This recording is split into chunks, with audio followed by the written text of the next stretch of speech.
Hello, everybody. Welcome back to the Dice Cult for episode 38 of On the Backs of Gods. Nice. Hell yeah. In a Started mood off today. with 8 out of Starting 10. the night off strong, boys. I am your DM, Jillian, and today we have our players. Same as always, we have Frank, Kyle, Mac, Josh, Abby, and Christo, and all of that was done making eye contact with the camera. I don't even need my list anymore. It only took 38 episodes. We did it. Her power is too great. I've done it. So before we get started, I wanted to do a quick announcement or two, and then we'll go into our recap, and then we'll get started with what we're doing. I'm sure people will post the appropriate links while I talk about this and whatnot in the chat. But first, I wanted to talk about tonight's dice giveaway. Tonight, we are giving away a set of these beautiful, colorful neon dice. They are so pretty, guys. Oh, yeah. Oh. This is the last night to kind of jump in on it because during stream, we are going to do the giveaway. During break, I am going to give you guys the Secret Monday code, and that will give you like 10 tickets, the most tickets out of the whole shebang to add to this drawing so that you have a higher chance because you're here with us tonight to win this beautiful set of dice. And then I will tell you guys who won and we'll have a good time. Yeah, I will give you the code during the break and then you guys will have the whole break to sign in, do what you can, and then right when it's over, you'll get to know. And maybe you'll stick around with us. That'd be great. Maybe you'll stay and stick around. I don't know. And speaking of other announcements, this week, the 14th through the 21st, we are working with a charity called Gamers for Giving, where we are trying to raise money for children in hospitals who are being provided the ability to game while they're in a not so pleasant situation. We just want to do our best to help them. Links should be in the chat and we'll post them sporadically so you guys can jump in whenever you're ready. But our goal is $500. And if we reach our goal, we will do another dice giveaway. Because if we're able to do that, you guys deserve it. 100% really, truly help the children get some dice. I feel like it's a win-win for everybody involved. A win-win-win, if you will. A triple win. So if you were able to do that, if you're able to donate, that would be truly appreciated. And if you want to enter the giveaway, please go ahead, especially if you haven't entered yet. There's still time. And with that, I am going to jump back into the recap. Last session, all of you made it to town. One moment, everybody. Tonight's a slow night for me. Thank you. You guys made it to Olafsveller after having been an attempted kidnapping of all of your persons along the road. And you made your way to Olafsveller, which is this beautiful town with a huge temple in it, beautiful white stone everywhere, gorgeous, beautiful people in gorgeous, beautiful clothing. And behind this temple, almost like a veil, is then the slums of Olafsveller, which is a poorer area where you can probably get up to no good. And as your dear friend Ellie, who saved you along the way, having to walk to Olafsveller, the fun part of town. You also know that the person who attempted this kidnapping is in Olafsveller, that they are at Island Life. You are going here to see if you are able to find him. Because there is a chance that while you are in town, you are safe from being hunted. You all decide along the way that, why not, Prince Gorbjorn. So you disguise Gorbjorn as Prince Gorbjorn. One of my favorite things that's maybe happened on this stream. You turn him into a beautiful prince, and you make your way to Olafsveller, buying the most expensive room you possibly can. And under the bed is where you hide the box which contains Ave's body. The party splits up. Fen stays behind to watch the stuff and take a rest because he is currently at a level of exhaustion. The rest of the party goes to the slums As you make your way in, you go to different stores where people are varying degrees of nice to you, mostly not very pleasant. And then the party starts to split. Tordrick and Roshan go to Island Life first, where they're presented with a bartender who is very nice and sweet. And then when you see that she's sketching you and Tordrick rips the paper from her hand and tears it up, not very sweet anymore. Not a fan of that. Gorbjorn and Saga decide that they don't want to go to Island Life anymore and that they're not done shopping. So they are heading back to the front of town, towards the good part of town, to look for some weapons and some fabrics. So they head off, having Nanna come into Island Life, where she sees that this bartender is not happy with them anymore, not knowing the situation. What did you do? She says that if you are looking for Egill, that you have to let her sketch your face. She sketches you, throws the paper down a pipe, and then a candle lights behind her. You all go down a spiral staircase. Roshan leading the way, feeling a bit under the weather, but pushing through boldly with that -1 to intelligence. Oh boy. As you guys made your way down the stairs, it became incredibly hot, just smolderingly hot at the bottom of these stairs. And that is where you find a room that's almost as beautiful as the front of Olafsfeller, a place with a pool, and it looks like almost like a huge steam room, and there's beautiful people wearing barely any clothes. There's a beautiful bar in the center, and standing against this bar is where you see Egill. Egill, who you know is a tiefling, slight red tint to the skin, but on the cheeks and other high points of the face, it kind of flushes a deeper red, a perpetual flush on his face. The sides of his head are shaved, and the center has detailed braiding. His horns are inset, so it almost looks like when you get a fossil of a seashell on the sides of his head. And not wearing bathing clothes or light clothing, he is wearing a thick black sweater and pants. Not a drop of sweat on him. And he accepts your parlay. You all talk for a moment about maybe why you're here in this situation. And he says it is not Mikil and Eitri, which you can choose to believe or not.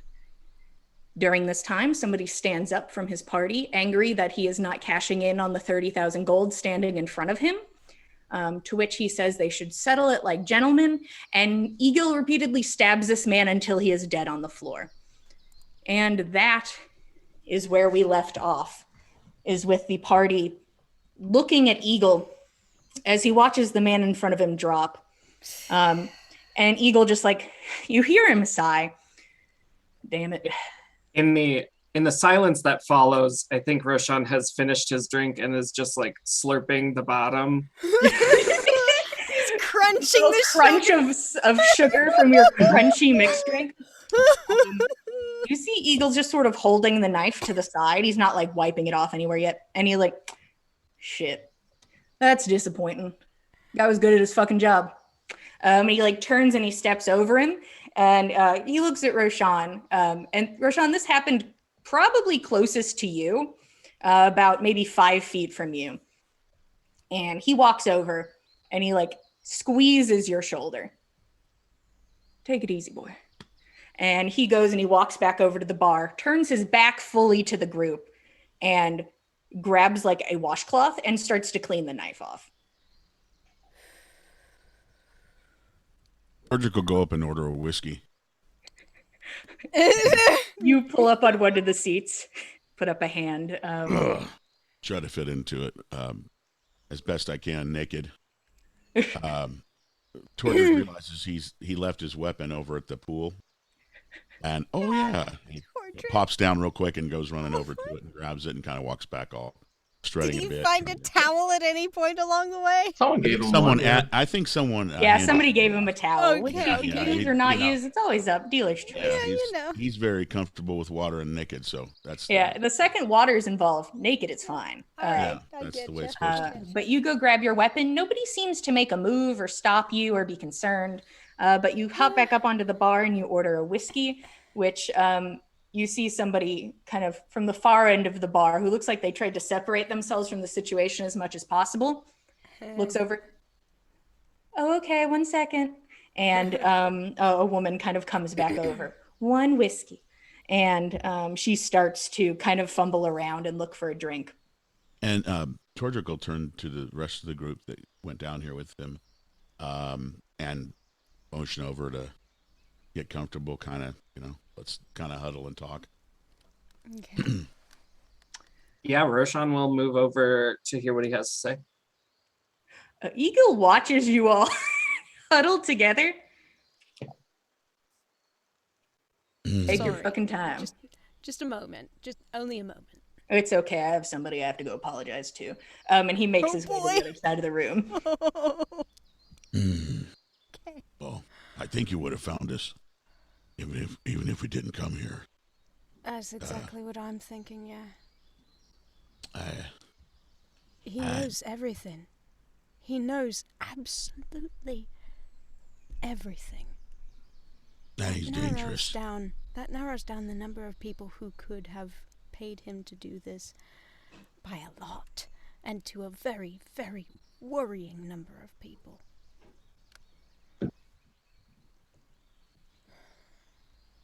I don't like this. We may need to find a way to just maybe have him forget about us. For now, at least. Something. I mean, he's obviously about the coin. I mean, we had the kind of coin to make him turn his eyes away from us. Yeah. We've got enough, and that's saying something. Well, it doesn't hurt to ask.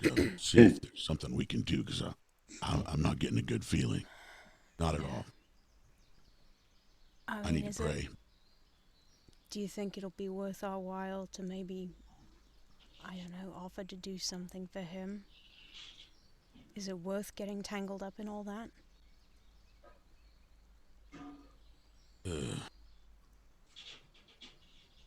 I've kept clean. Just, he sips on the end of the whiskey. I don't know. I don't want to make any unnecessary attachments. I don't want to, but we're either going to have to be very, very fast, very, very clever, and very, very lucky. Or we're going to need to find some way to make sure that he will turn his eye when we go to leave.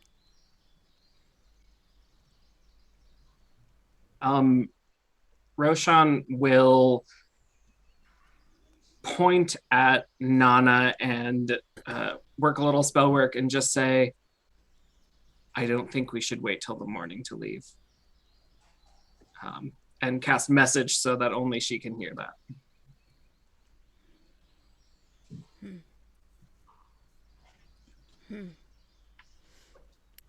If we can.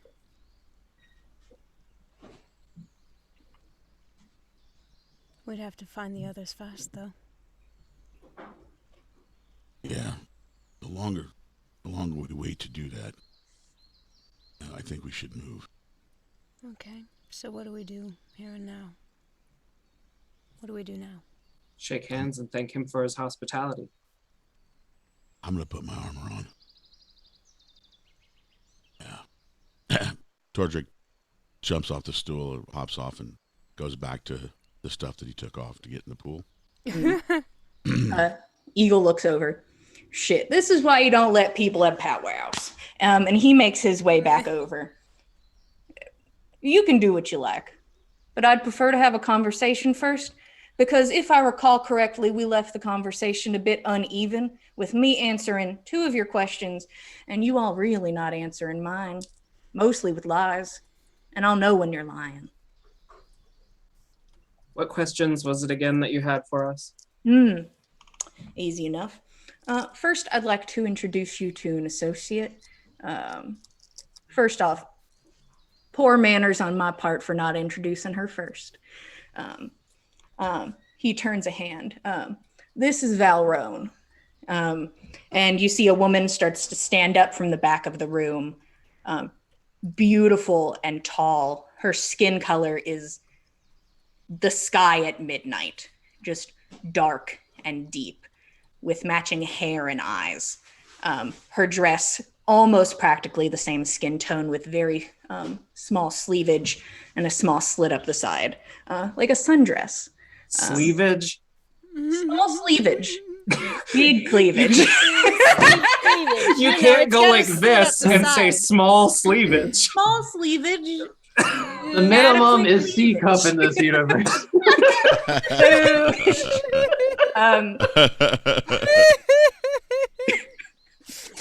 Now you guys don't get to meet my pretty lady. Valerone makes her way over, very slender in the waist, just shy of probably 6 feet. No shoes on.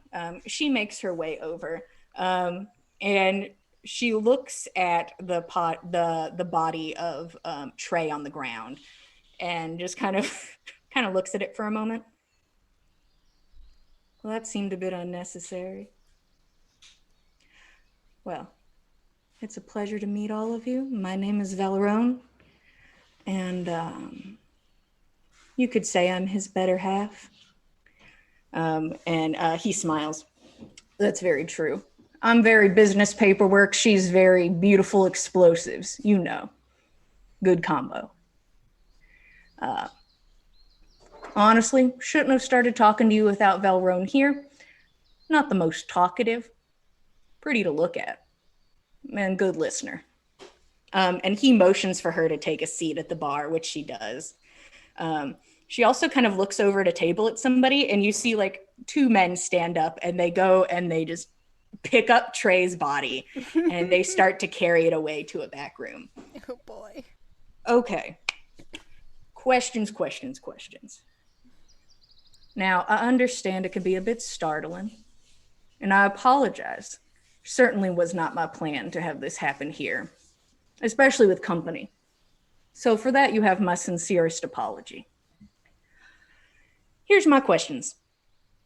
Now I want honest answers, and you all can lean in close and whisper in my ear if that's how you'd like to handle things. But first question. Who was in that box? Honest answers, please.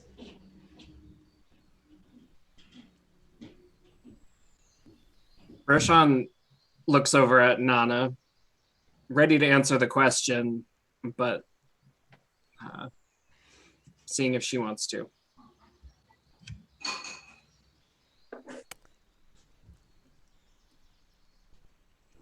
Nanna will give Ro a small nod. She trusts him. Roshan will lean forward and whisper in Egill's ear, "My father." Now that's a fun topic too. My apologies to the lot of you. Was also my guess. But you know, I don't like to live on speculation. And thank you for being honest. It's appreciated.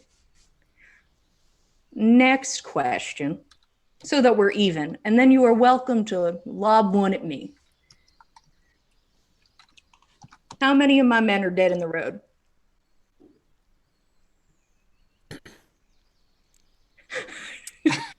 Oh, wait. 3. Because 3. 1 ran away and 1 we let live. I was an initial group of 5. Mm-hmm. 1 ran, 1 lived, 3 dead, right? I'm Yeah. pretty sure correct. that's right. Okay.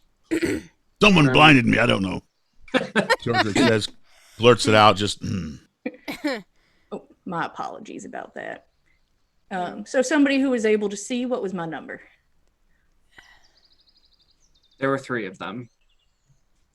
All right. I consider this still one question. I know what happened to one of them. What happened to the other one?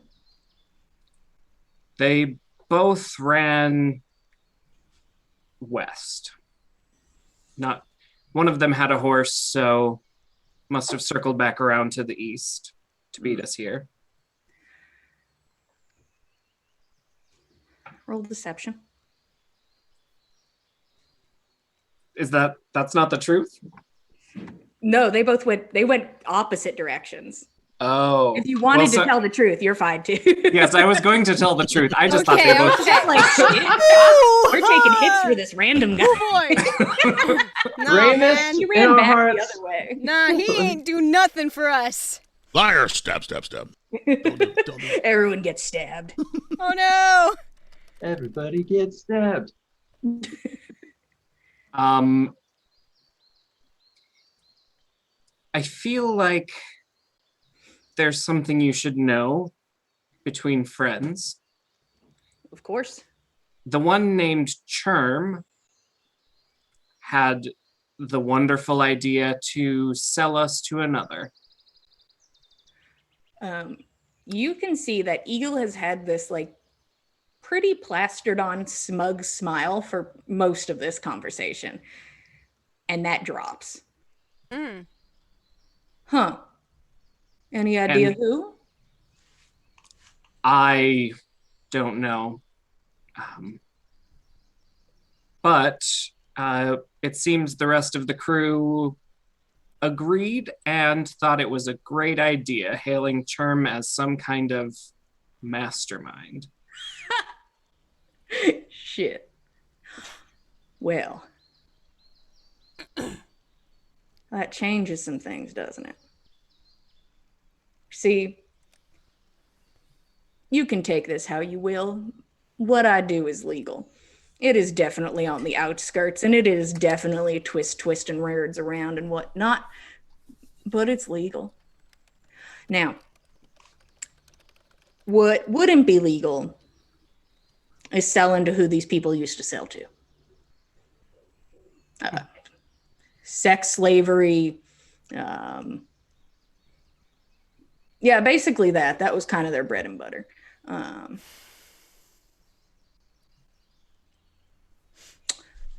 Gosh, now I just feel silly. And I feel like I almost owe you. Mainly for the trouble. But I do have another question. This is still about fucking Churm and his friends. So when things started getting rough, I'm assuming, I was told that somehow you all broke out of the cage. Horrible monster of a man. I'm assuming he's not currently here, no offense to the men present. Now, they've been trained, and I'll use that word loosely, that if they feel like they are going to lose a quarry, you let it go. Now, here's my question. Were they gonna let you go?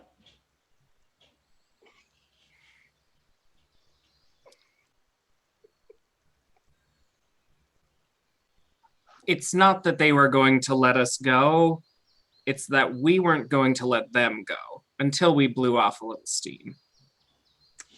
That's what I was expecting to hear. We were a little put out about being told about, being sold for our bodies. That was sort of the vibe we were given to understand. It wasn't explicit, but it was deeply unpleasant. That's why I'm willing to negotiate. To an extent, of course. 50,000 gold is 50,000 fucking gold. Now, you all seemed rather quick to want to run out of here, and we didn't even get nothing done. Why are you here? Well, we need to resupply. This was on the path. It was on the road. It was convenient to where we wound up fighting off our captors. I'll specify. Why are you here in front of me? Was it to have a free drink? Because you can have it. I'll take another. Get the man another fucking drink. Bartender's just pulled out a stool and stood up and was putting the whiskey back, and it's all right. And she takes it back down and pours another drink. Oh. Poor thing. We had an idea who it might have been who put a bounty on us. We were hoping to find answers. I see. Well, I'm feeling a bit more agreeable because idiots that I guess I should not be trusting are, conspiring a bit. Extra coin and all. I almost feel like a bad influence. They just do it wrong, is the thing. Half of them can't read. That's really where it falls off. Now, I've been thinking about it. Valrone's been thinking about it. And especially hearing that you all were going to be sold into sex slavery, I don't feel good about that. Yeah, that's illegal in Olafsvellir, and that's illegal in the West, so don't play that game. Now, I'm not just going to excuse your bounty, because it's a fucking good bounty. I'm not going to fucking lie. But I would be willing to at least maybe make us a trade here. Because there are some things that I can't do in town, mainly for the legality purposes. But I think you might be interested in my bargain. Just 2 requests, and that's all.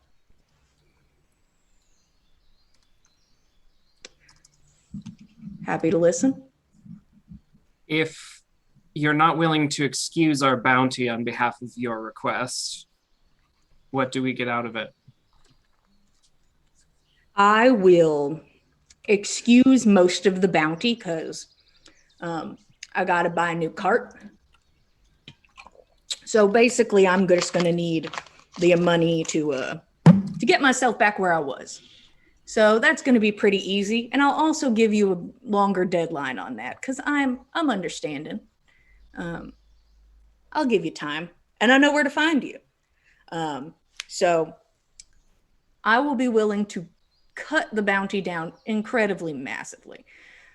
If you do these 2 things for me, and if you do them efficiently, I'll give you a nice big clue about who maybe wants you fucking dead. We're listening. Great. Here's the first thing. Now, this is the one that where we fall into an issue of legality. And as you know, I'm a man of the law. So here's the thing. There was a man, as I said before, who held the position before me, and I took it. And for some reason, big fucking idiot, still in town. And me being a big old softy, let him stay. And now that's just biting me in the ass. He's getting boys riled up. Now, I'm not asking you to kill anybody, even though I know you will and are quite efficient at it. A bunch of murderers killing on the road constantly. Now, I just want you to give him a message. That's all. Could you bring out the message for me? And you watch somebody kind of jog over to a back room, and after a moment comes back out holding, it looks like a long metal handle with a rectangle on the end, and brings it over and hands it to Egill. You see that he's holding a brand. Now, I don't like the business he does, and I don't like the words he says. And he shows you the end of the brand, which says traitor on it. Now, I don't want to kill him. I just want to make sure he don't get work, especially not doing what he does, lying and stealing, killing. And if it's plastered on his face, I don't think anybody's going to be working with a liar and a traitor. And he'll leave, and he'll go work on a farm somewhere. That's my first request, is for you to deal with the problem of the man that they were probably going to sell you into sex slavery to. And he's holding the brand, and he just kind of has it like his arm resting on his thigh, just sort of like just watching all of you. Now, I know this sounds intense, but so is selling you into sex slavery, am I right? That sounds intense to me, yes. I think this is a valid choice. And the thing is, you don't even have to try that hard. It'll heat itself up. All you have to do is say, Egill says hello. And you watch as the end of the brand starts to heat up and turn red. Does it by itself. Magic. And he watches the group. That's my first request. Do I still have you with me? Still listening. That's great. Now, the second one is perfectly legal. And I'm going to kind of pinpoint it directly at Miss Nanna Hemming's daughter, if that's okay. Now, I find myself in a pretty lucky position, and as do you. And I think we can both benefit. Now, I have a contract at the ready. I would like to have a base of operations in Galunder. There will be no hunting done in Galunder. All of the laws there will be followed. It is just another point of operation. And by operation, I mean a place for people to stay, to trade information, to get things done. But as I said, nothing will happen in Galunder. And I'm a man of my word on that. Either you can let me take my base out of something already existing there, or I can build something on my own. But I need the chief's say on this.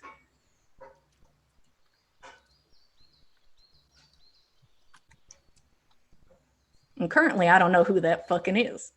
So, if you accept, after you finish the first job, I give you this contract, you take it back with you. The second it is signed, it is legal and binding. You're welcome to read it over as much as you like, but it's just the right to operate. And then you will only have to pay for a few men's couple days labor and a cart. And then I tell you who did this to you. And you're welcome to go talk about it. But I'm also going to put just like a little stipulation on it just because you guys seem so quick to run. I'm going to need one of you to stay here with me, collateral, while you're doing the first job. If you agree to do it. If not, I will be seeing you outside of Olafsveller.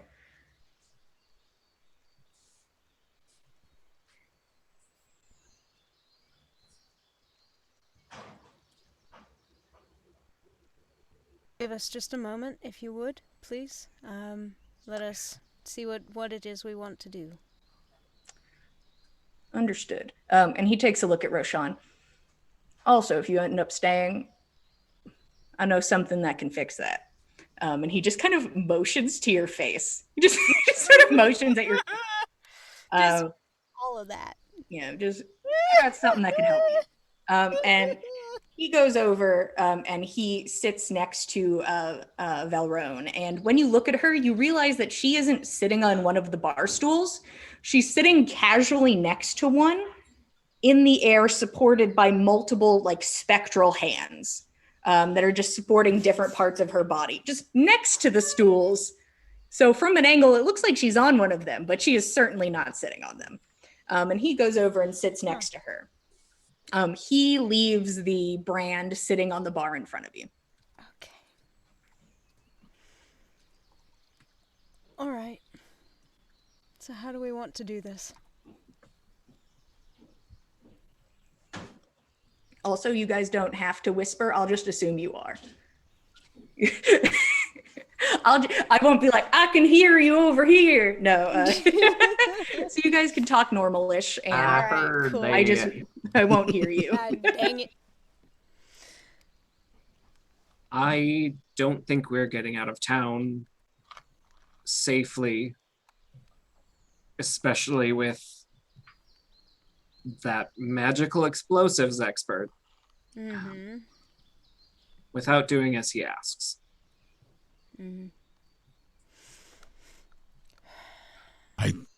The only thing it's just a question comes into my mind if he's all about the law and keeping it at least on that line, and this person's so bad and they're doing such bad things, why hasn't he gotten help from the local law?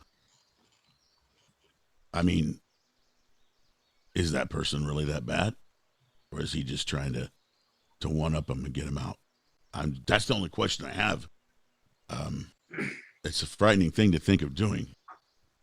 I would never expect myself to be a part of something like this, but I don't want to see any of you die. It does seem like we are being asked to do some dirty work.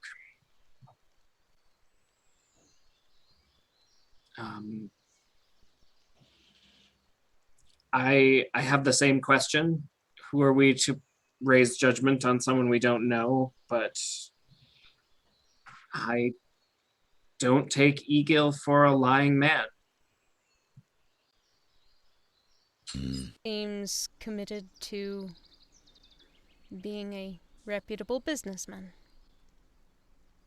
To whatever extent that means to him. And his beliefs, he believes in them strongly. That he is right. Should we connect with the others before making any other decisions? I don't know that he'll let all three of us leave. I believe he was discussing having one of us stay as collateral. So we need to make some kind of a decision now. Well, I don't think I'll be much help in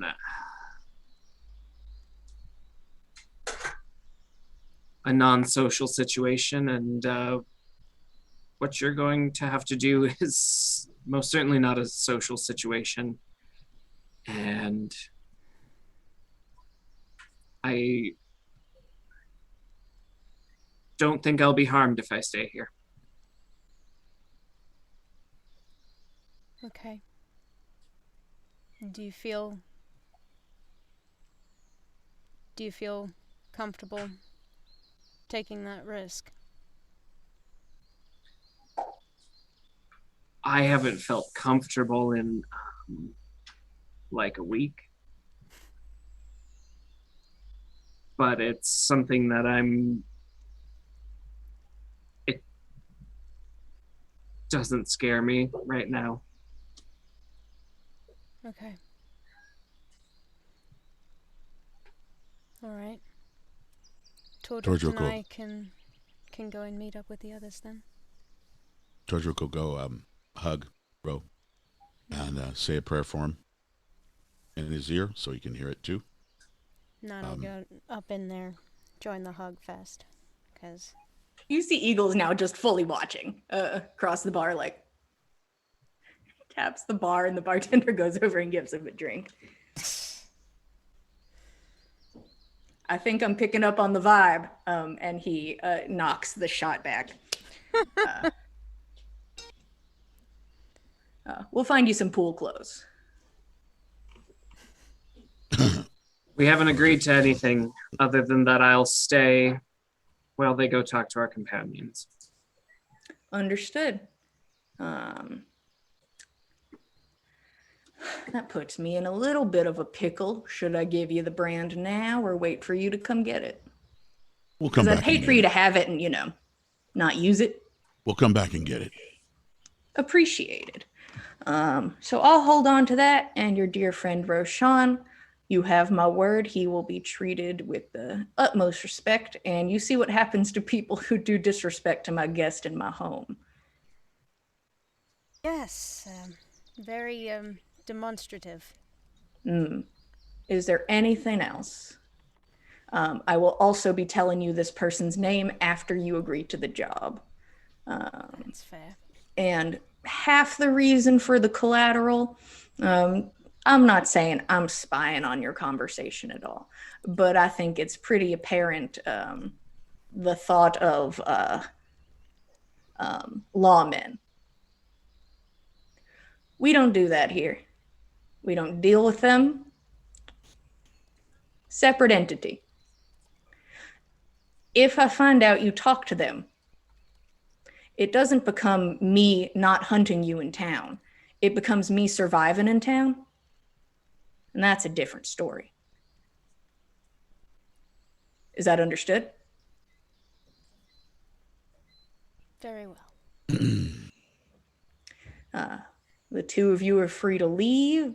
Also, he reaches into his pocket and he pulls out a sketch of the three of your faces. And there's a little note on the corner that says, can they have it back? ? And he hands it to Tordrek. There you go.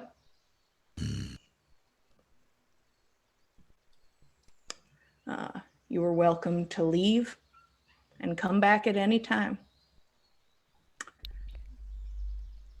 George is going to take his holy, the pieces that he wears with his armor that are made of material, and as they're walking out, he's going to take that. He's going to fold it up and kiss it and clench it in his hand.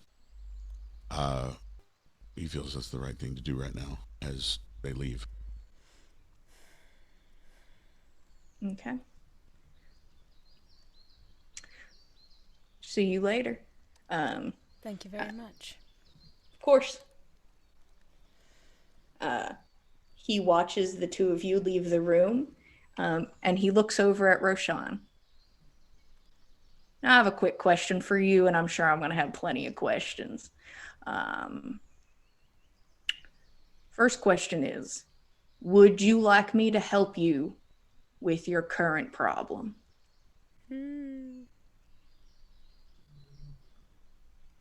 Depends on what help is. You would have to allow me to use magic on you. There is an ability I have. It is similar to a spell in the books called Calm Emotions, but it's a bit stronger and goes on a bit longer.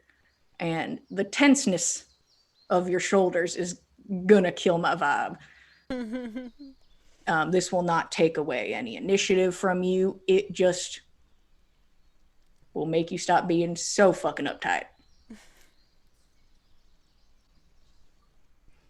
If I maintain sound body and sound mind whilst this is happening, your promise?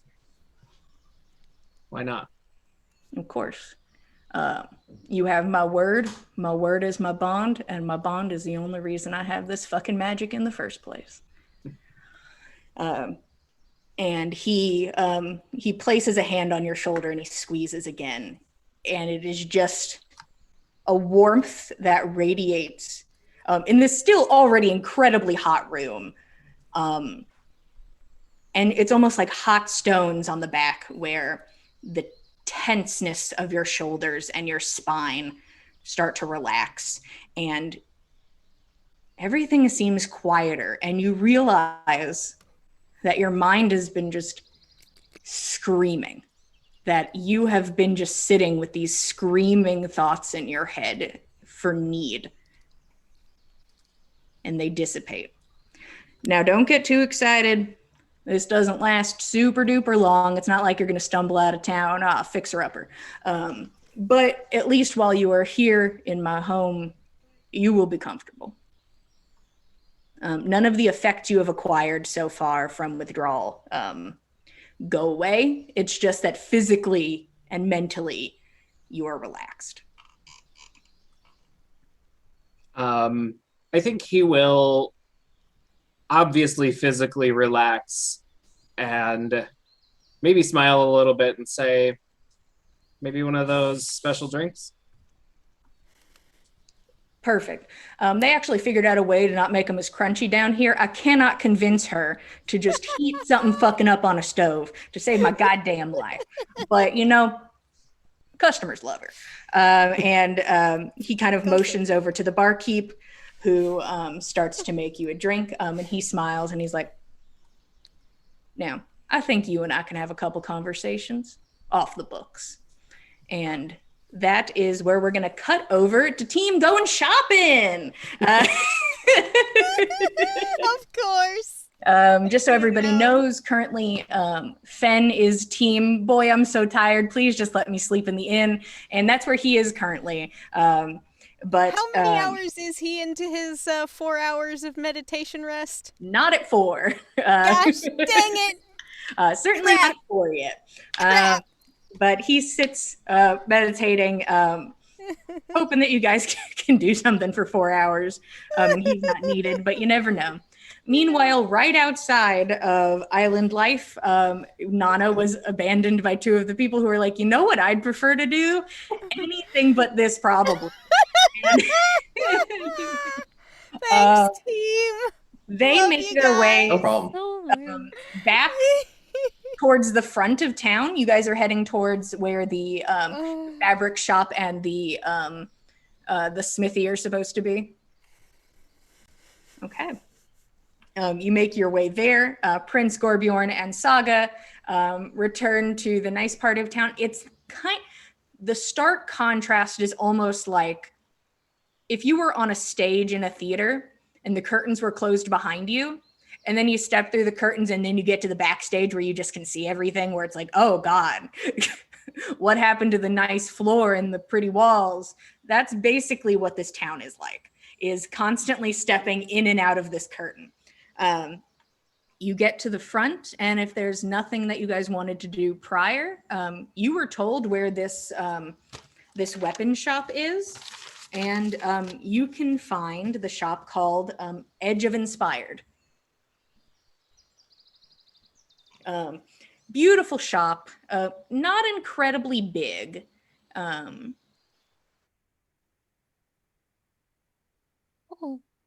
Who talked about the statue? So how are you guys doing today? Screen cap it. Somebody. Their tongue just sticking out. I was wondering what's the what's the silence for? And then you said the statue. And I'm like, what? Oh. Are you? Oh. Oh. Hello? Oh. We can hear you. Hello.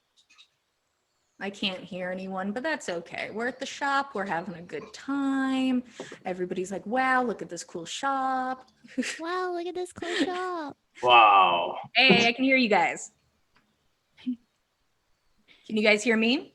Yeah. Yes. Okay. Is there anything you wanted to do before going into the small shop? You know, I know Ellie said that this was there was a fun part of town and then a not fun. I don't really. This is very nice. I don't know what she meant. I'm probably like still keeping my eyes way too like looking up, but kind of in the direction of like the center of town, going like where that statue was. Mm-hmm. And it's just like, I think this side is better. Yeah. Okay. You wanted a sword? Is this the store? Oh, let's look. Swords are us. We good.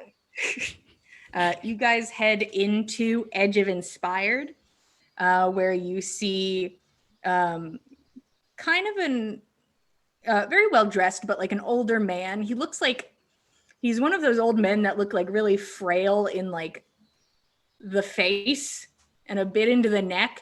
And then those goddamn shoulders are massive. He is all arms, just huge arms from a life of just working with metal. And he looks over at you. Oh, and he lingers on Gorbjorn for a while. Introducing Prince Gorbjorn. It is I. He's watching. He's like, We would like to purchase a weapon fit for the prince. Oh. I don't even know which one of you I want to roll deception, but one of you rolls deception. I'll give you advantage because both of you are playing the part. Okay. Go for it. It's so much. This is so good. You know, okay. For some reason, I didn't have my character sheet open. Where am I? I don't know. What am I doing? All right. Advantage. Wow. Okay. We'll just roll twice. Deception. I'm not particularly good at it. Way better than me.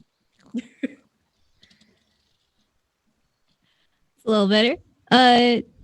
15. Okay. He watches the display of Gorbjorn walking in and the shock from seeing Gorbjorn, and then you're like, introducing, as you run in as well. And he looks to you and then looks to Gorbjorn.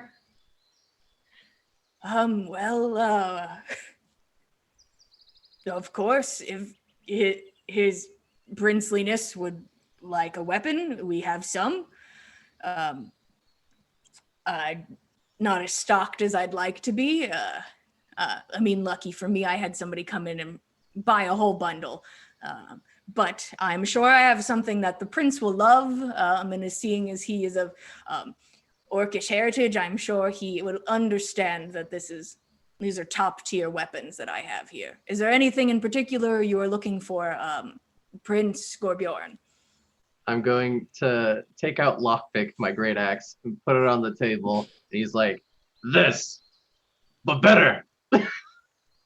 And he looks at it and acknowledges it.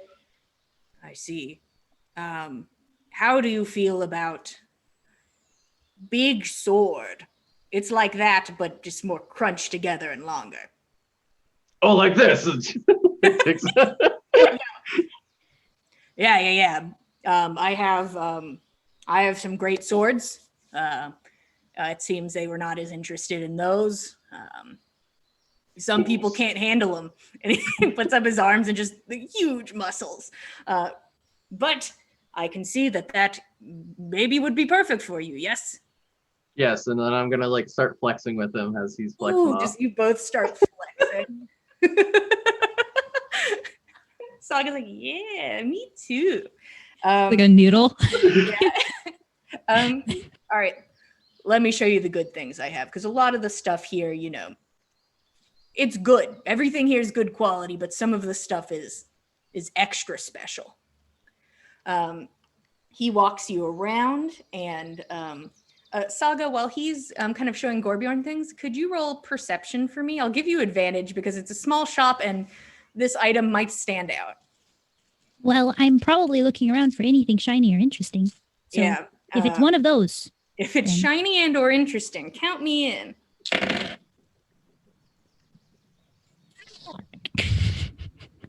Why can't I be good at things? 16. That seems okay, but I rolled really low. Why can't it be good? 16. Saga, you're looking around. You're like, yeah, big sword, big sword, big sword. Oh. And you see a small glass case. And inside of it, on just like a tiny little pedestal, you see a sewing needle. Oh. I have one, but I could use another. Yeah. You can you look at it and you can see that it is it looks shiny and new, and it looks like it has tiny carvings all over it, but it just how did they get it on the little guy? What? I'm saying this as I'm like on the glass. Like, yeah. what? And the thing that you're like looking at it and your eyes scan over it, they scan a little lower to the price tag of 400 gold.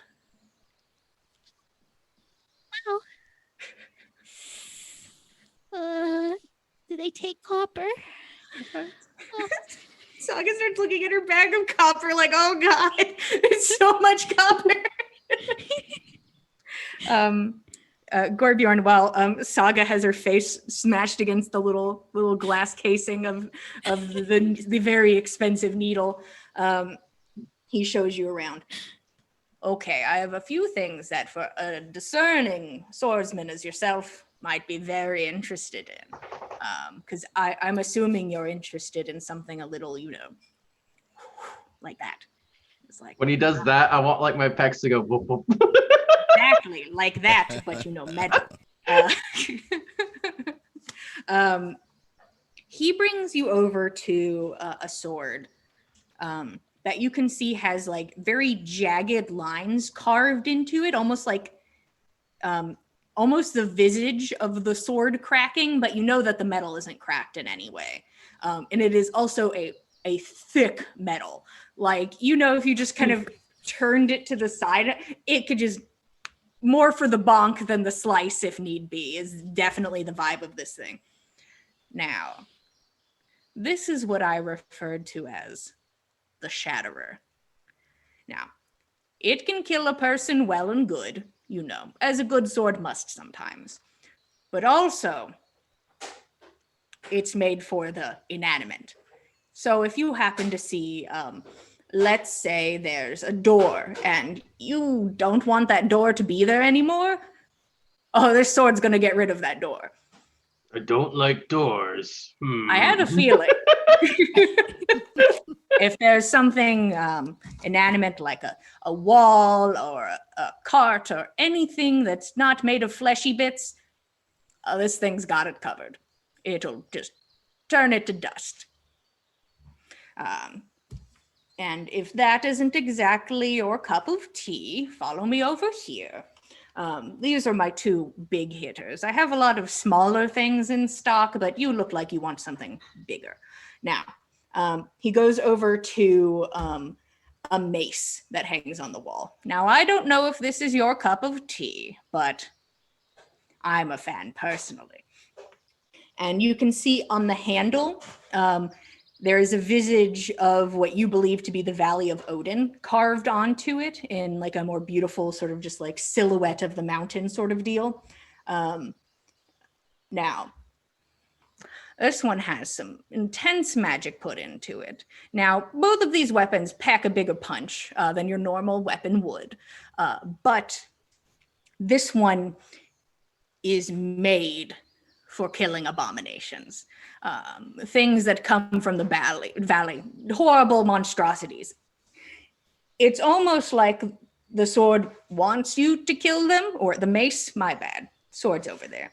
The mace wants you to kill them because every time you kill something that died and came back, it pays you with a silver in your pocket.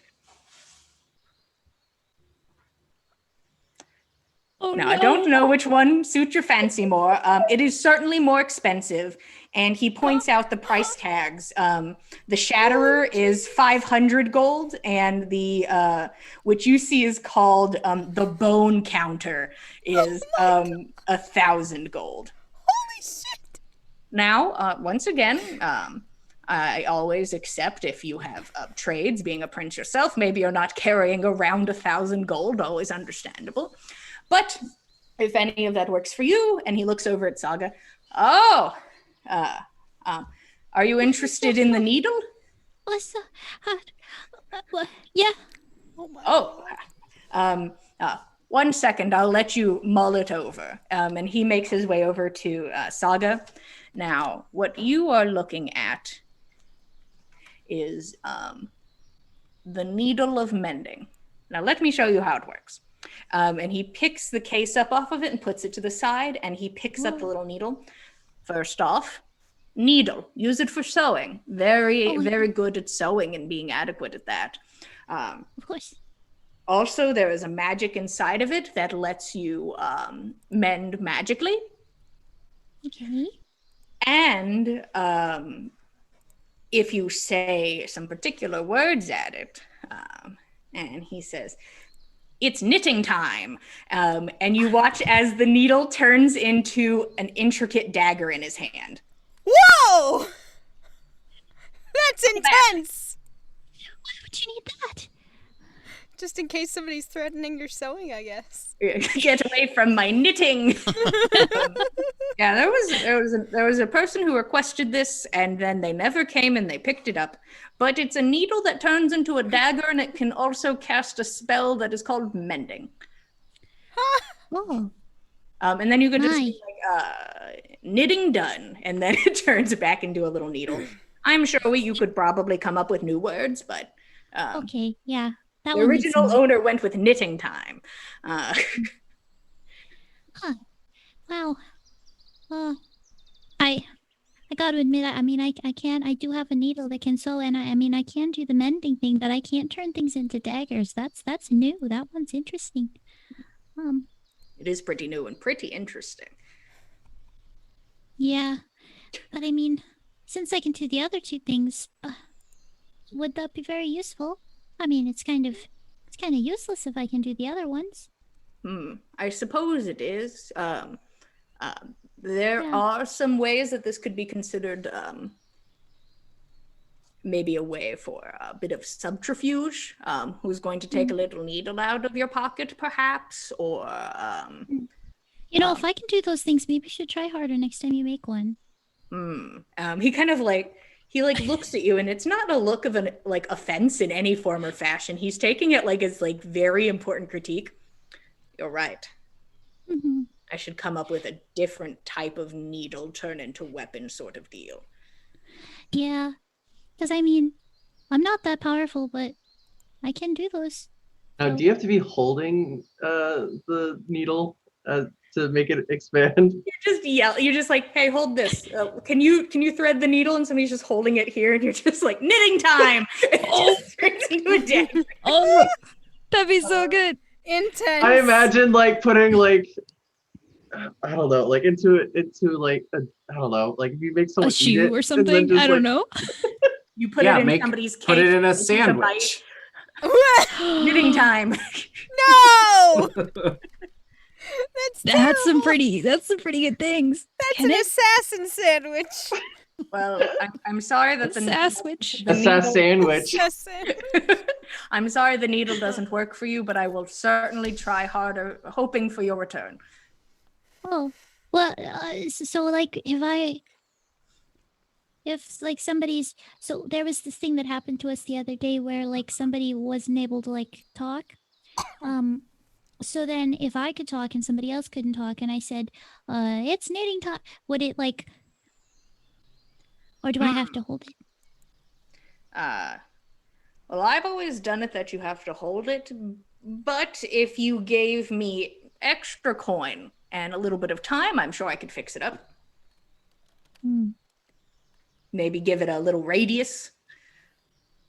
Oh, yeah. See, maybe I could help you with some other things too, because You're that was really full quickly of we came up ideas. with, yeah. People say I talk too much, but maybe some of it's good. Honestly, everything I've heard you say has been pretty damn good. And he puts the Thank needle you. back on and puts the case there. Next time. Prince Gorbjorn, have you, is anything speaking to you? What was the sword's name again? I'll tell you what they do mechanically, because it's just weird if Okay. the NPC explains it really mechanically. Basically, it is a +1 sword, but always crits on inanimate objects, and can either be like slashing or bludgeoning damage, whichever you prefer to said object. Nice. So I would like this what would I wait, what was the name that you gave it? Sorry. I called it the Shatterer, but it is Shatter Spike. And And the for Bone you, it would be a great sword. Mm-hmm. Oh, I so would- metal though. I'm gonna take out that giant gem I got from that wizard's Oh my god. cave in the Hoyga Cliffs Oh shit! and put it on the counter. Oh shit. I have no idea where you were hiding that, but let me get a look at that. The man comes over A prince never reveals his secrets. And he pulls out one of those little like eyeglasses and he starts looking very closely at it.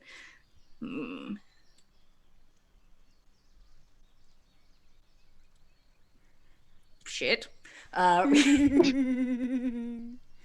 Now, I'm going to tell you something, and this is just me being honest. So this is indeed a big gem, but part of it is an outer layer. So it is not as big as this, but it is still quite a large gem comparatively to the normal gems that you see every day. Gosh, I would be willing.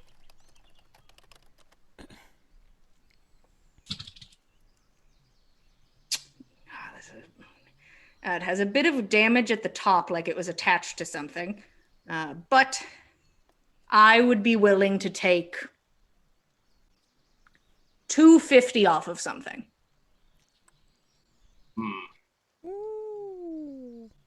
Gotta look at my list 1 second. Because just to pull things out of the bag slowly, just like, oh. Like, because my bag is bulging and I need to lose some weight. You've been stocking up on some nonsense for a hot minute. So, I'm gonna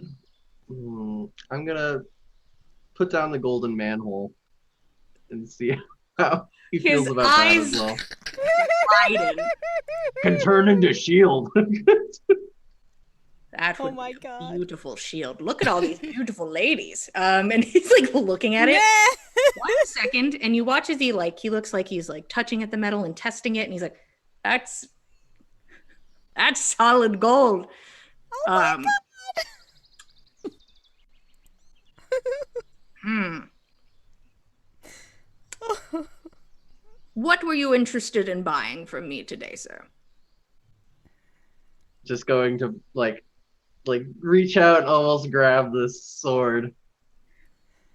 I would say that if you give me, he looks at it, for me to make profit, and if you give me the gem, this golden circle, and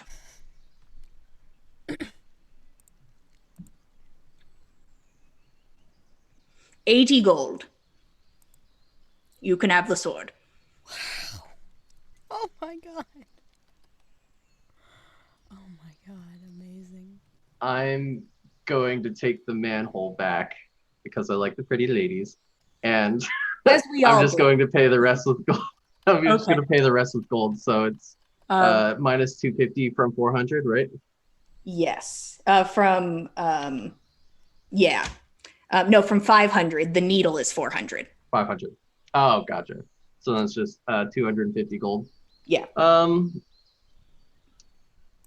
Can I put down 3 silver bangles? He looks at it. Okay, take off the extra 50. Okay. I can pay 200 gold for this. I guess, drop 200 gold. I guess. A pleasure doing business with you. And he looks at the different things. What a day. He's It's a shame he's not even in the room anymore. He's just like, he's gone. Oh, And you just see he's like, oh. I would have loved to be able to get that metal cover. Young lady, I'd be willing to maybe trade that cover for the needle. You say it's pretty useless, but you know. Oh, well, I don't know. Prince Gorbjorn is in charge of the money, of course. So that's not my say. I understand. I'll look at it. It's like, you want? What? It's I have a knife, I guess, but it doesn't turn into a needle. This it's got some really cool design on it. And that's cool. Oh, what if I've got does it bend? Does it break? It certainly shouldn't. Should be near indestructible. Okay. Because the needle that I have, it doesn't bend either. So what Yeah. if I gave you this one and then you gave me that one? Sadly, unless your needle can do something magic, I have to Right. decline. Okay. But, could it be part of it? I Like- would be like- willing to take money off of it. Saga, go ahead and roll a persuasion. Okay.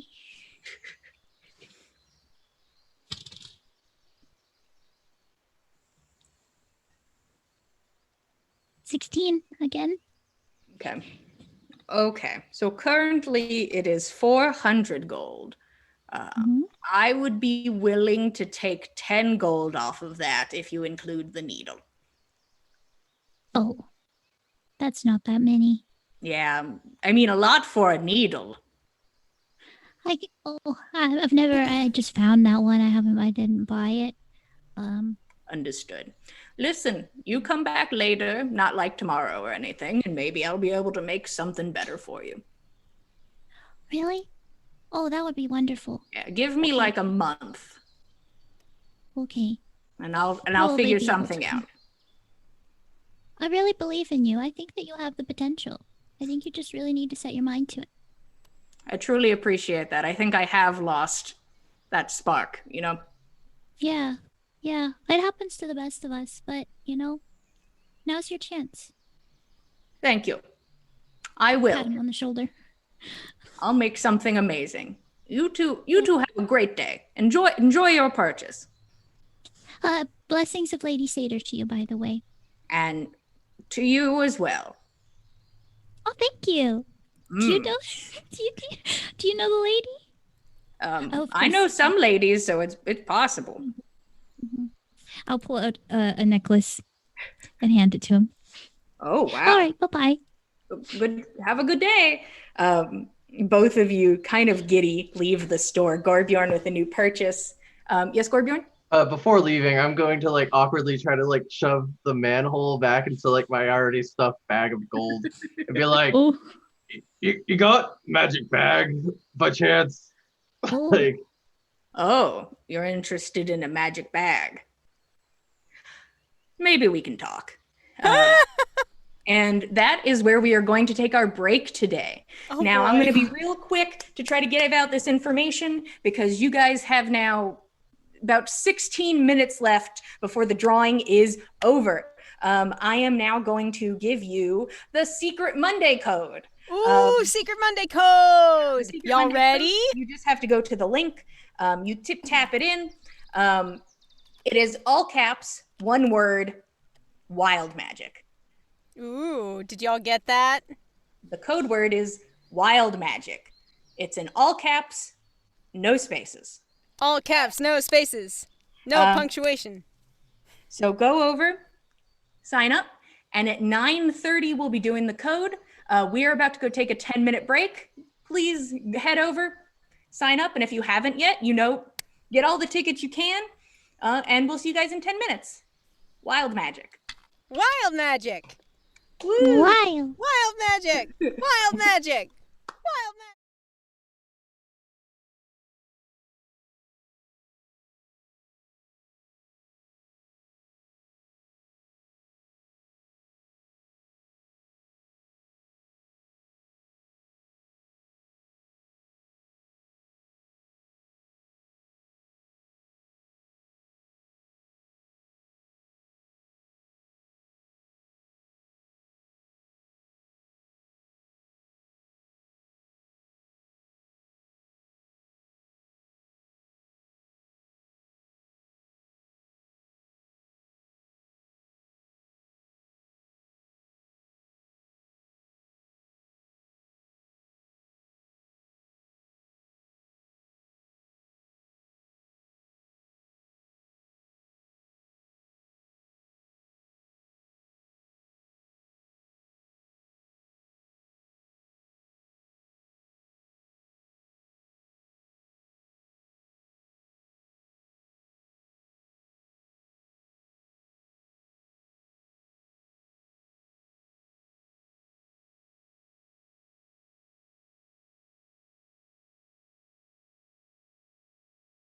Hello, everybody. Welcome back to On the Backs of Gods, episode 38.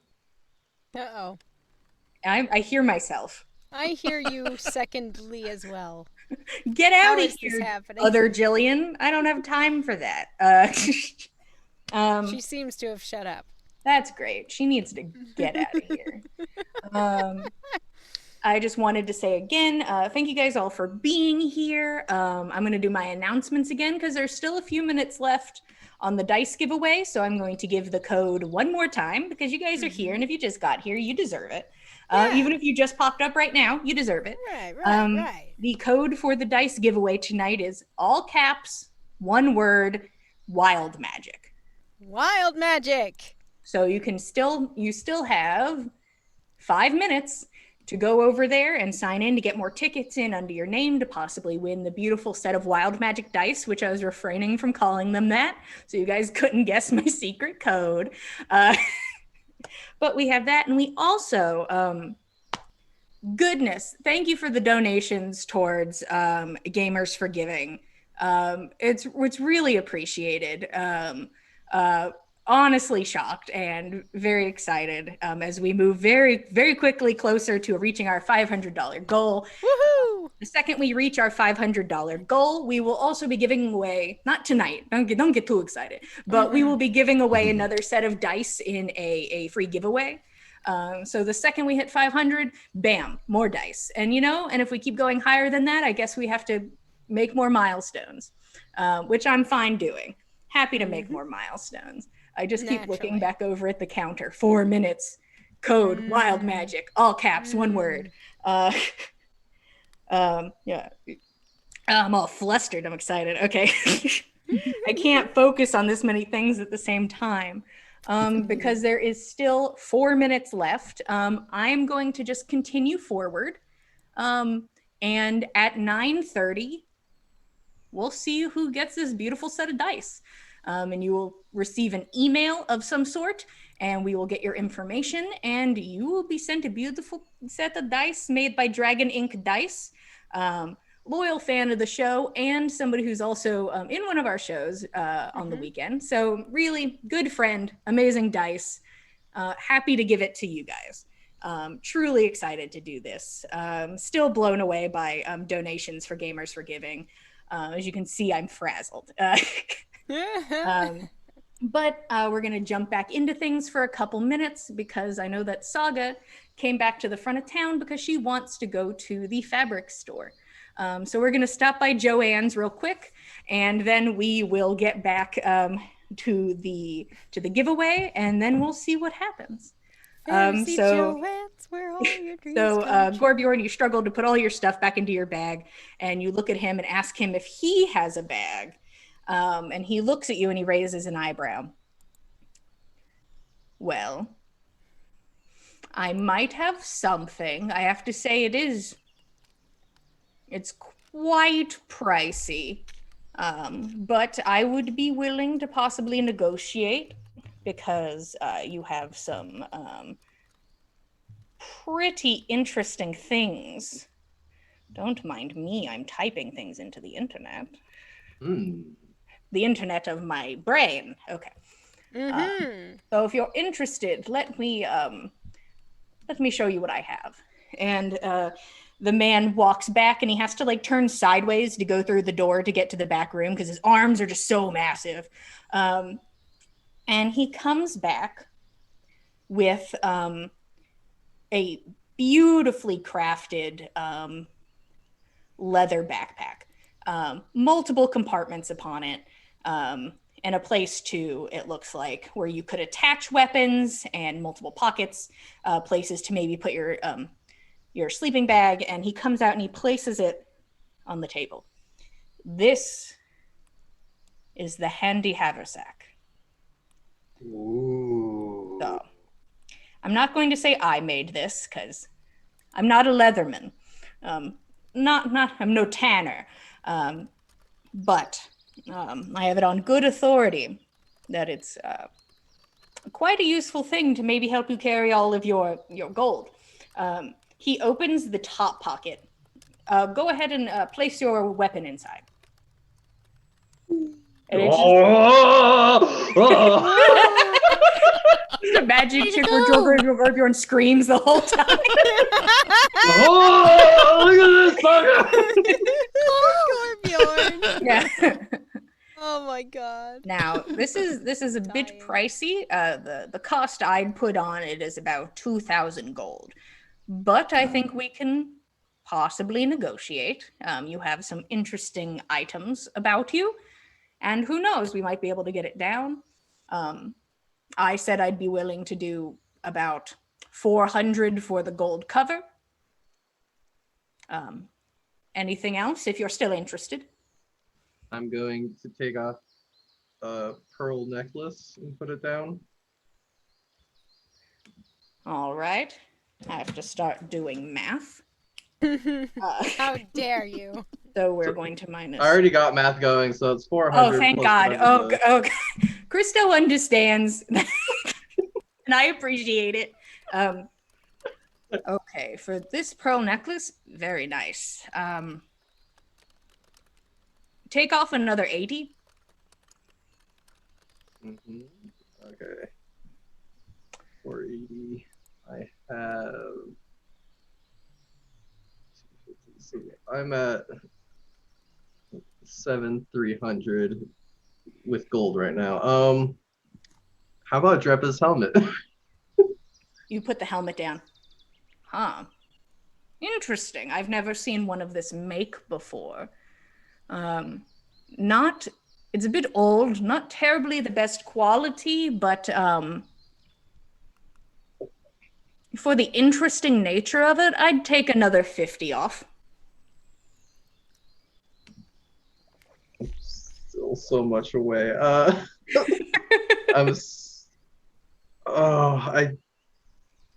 want to save this, but I feel. Oh, okay.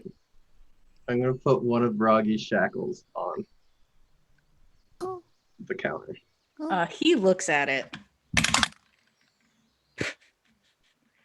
You can see a look of puzzlement, like, I have no idea where this could possibly come from.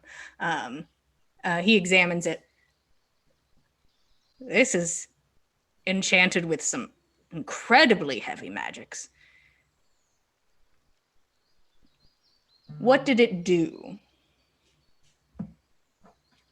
What was it for? I can see that it is some sort of shackle or chain or bar, but if you're willing to share. It held something mighty, stronger than anything I've seen. For some reason, I believe you, Prince Gorbjorn. And he focuses in on it. I think I have an amount I'd be willing to take for it. But first, I'd like to do a dice giveaway. Woo! Wild magic, wild magic. Take your dice. The giveaway is officially over, and it is time for me to push the button that say draw winner, and hopefully that does what it says. And we will contact you via email, and here I go. I'm gonna do it. Everybody get ready. Cross your fingers. Oh boy. Drum roll. Drum roll.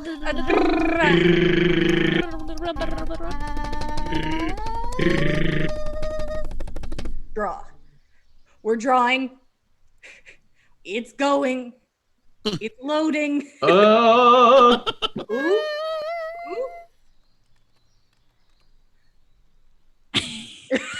I just squint at it.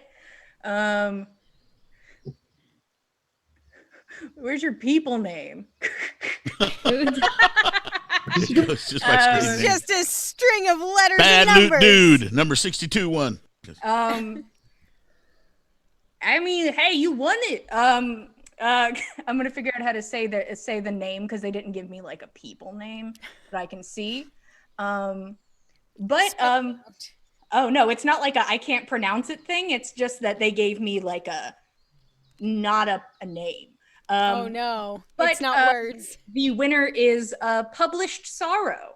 Published Sorrow, you're the winner of our dice. Hey! We will be contacting you via email. Once again, we really appreciate everybody being here who participated in this.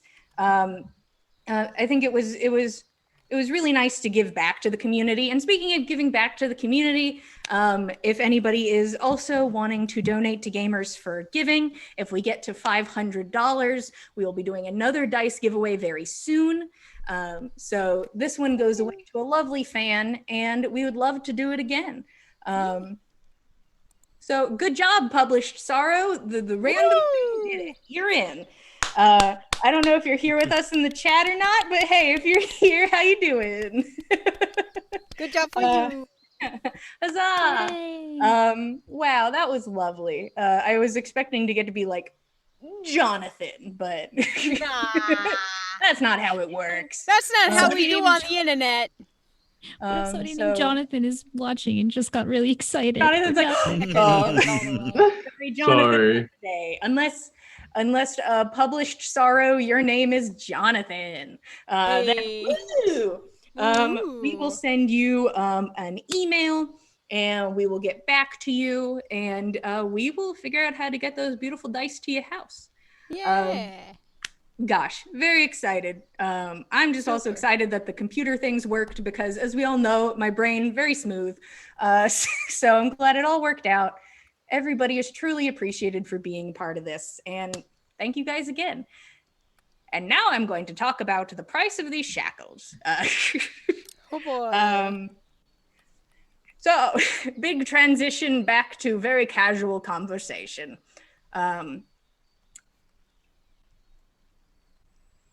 I would be willing to take,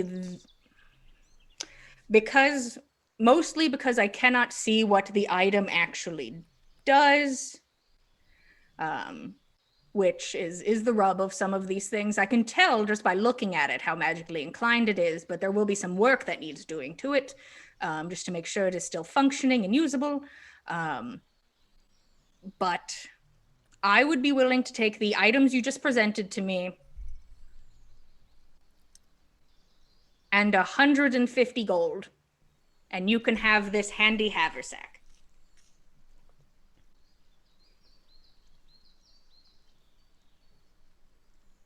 I kind of feel bad giving away this shackle because it's incredibly powerful and I have other things that I probably shouldn't be holding on to. What about that? The bowl? I had Yeah. plans for this, but seeing that I didn't run into... belongs to me. Yeah, I'll put up the bowl, like try to like switch the shackle out for the bowl and be like, what about this? You put out the fear beer bowl. Yeah, the fear bowl. What does it do? When you drink from it, you see your worst fears. Face them head on. And then pass out for a while. It's very, very realistic. That sounds pretty bad. It's good at making fierce warriors. Interesting. I trust you, Prince Gorbjorn.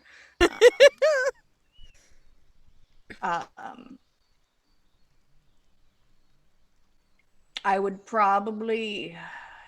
The enchantment on this is not as powerful as I think it is on that binding. So it would be these items and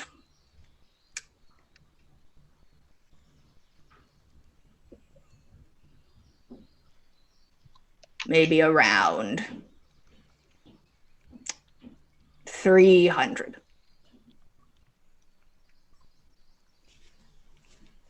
If that adds up with my math, don't ask about it. Don't ask about any of my prior math. Okay. So I would just need 300 gold at the end? Yes. Okay. Then after the bowl, Trippa's helmet, pearl necklace. Gosh. I don't want to get rid of my friendship bracelet, but I think I have to. Yeah, I'm gonna put the gold bangle down. Okay, take 80 off. Okay. then I can pay for this. So okay. Oh, it seems that the person who won might be another streamer. Hello, streaming community. Happy to have you here. Here's some dice. Good to have you, friendos. They're not in the chat, but we feel you in spirit. Nice. If we're correct about who it might be. But we'll see. And they'll get their beautiful dice.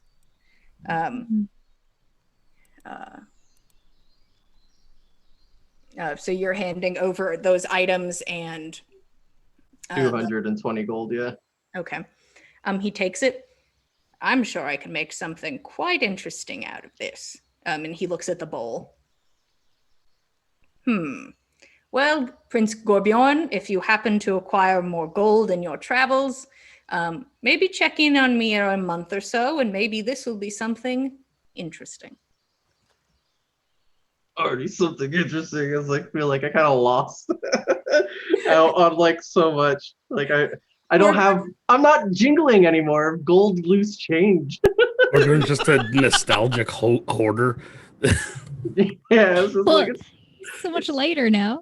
I know, but Great. it's all the memories of like all like. I don't have a bowl that will like make me hallucinate all my worst fears. Oh, it's Jillian. Yeah. No, that's fine. We can just talk. Yeah, we're just chatting about fear bowls. Like You know, Drepa's fear helmet was like my beers. first collectible, besides, and then the giant horn was the next My one. first Yeah. Naturally. yeah. I'm not going to hear you guys for a half second. Oh boy. They But ask, that- how can the evil bowl become even more interesting? Oh, you wait. I Oh was no. mostly considering No. like if it ever came to like a dire situation, if I could just use that manhole cover as a shield if I dual hand. Maybe. Oh. If in dire straits, maybe. It's not mine anymore. For shame.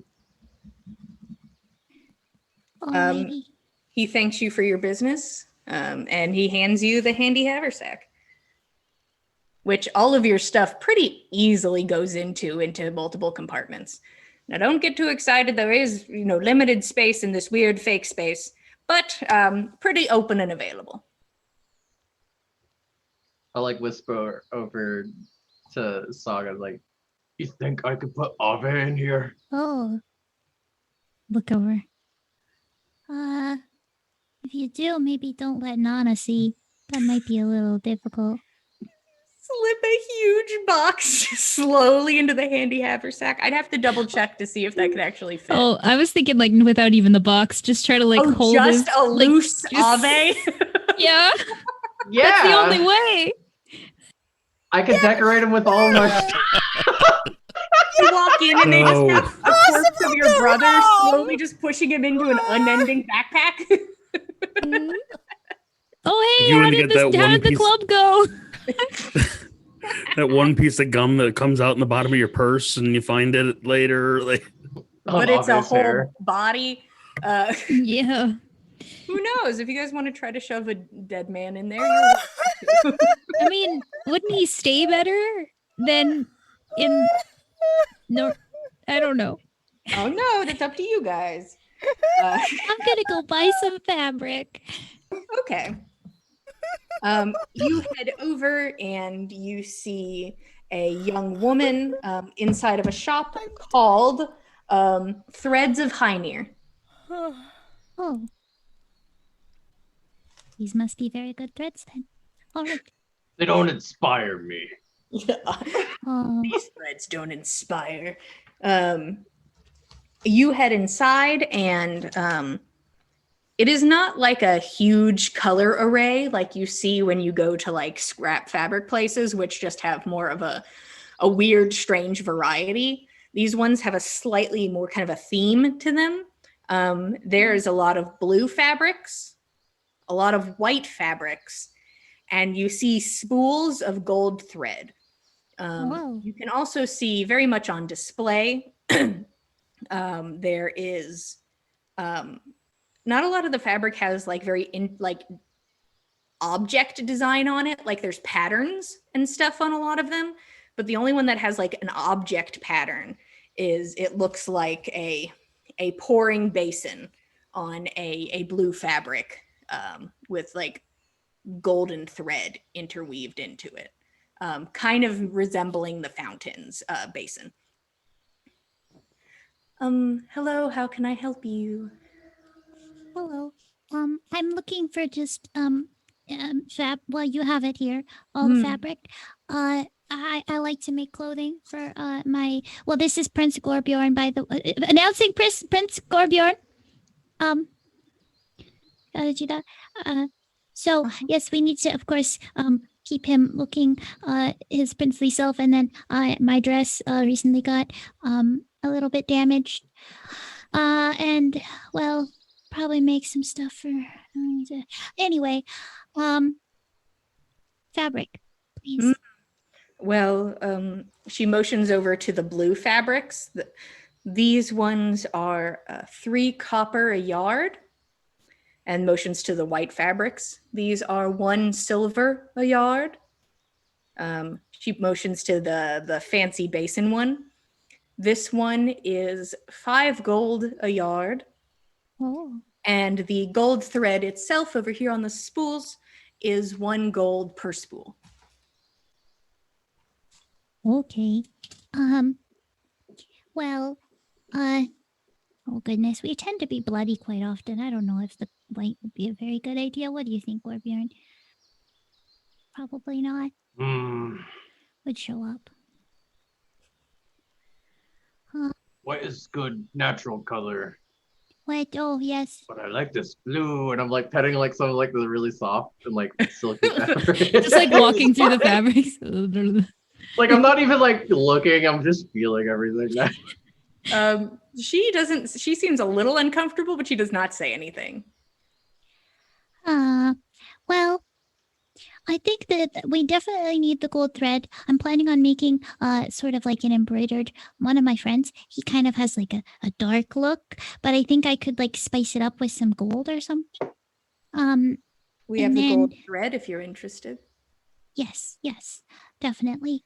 And then maybe the blue could be good for some things as well. Oh, what if I bought all of it? Not all of it, but like each version. Is that all right? So if you bought a yard of each is what you're asking for? That would be, here comes the math, boys and girls. 5, 6, so 6 gold, 6 gold, 1 silver, 3 copper. Okay.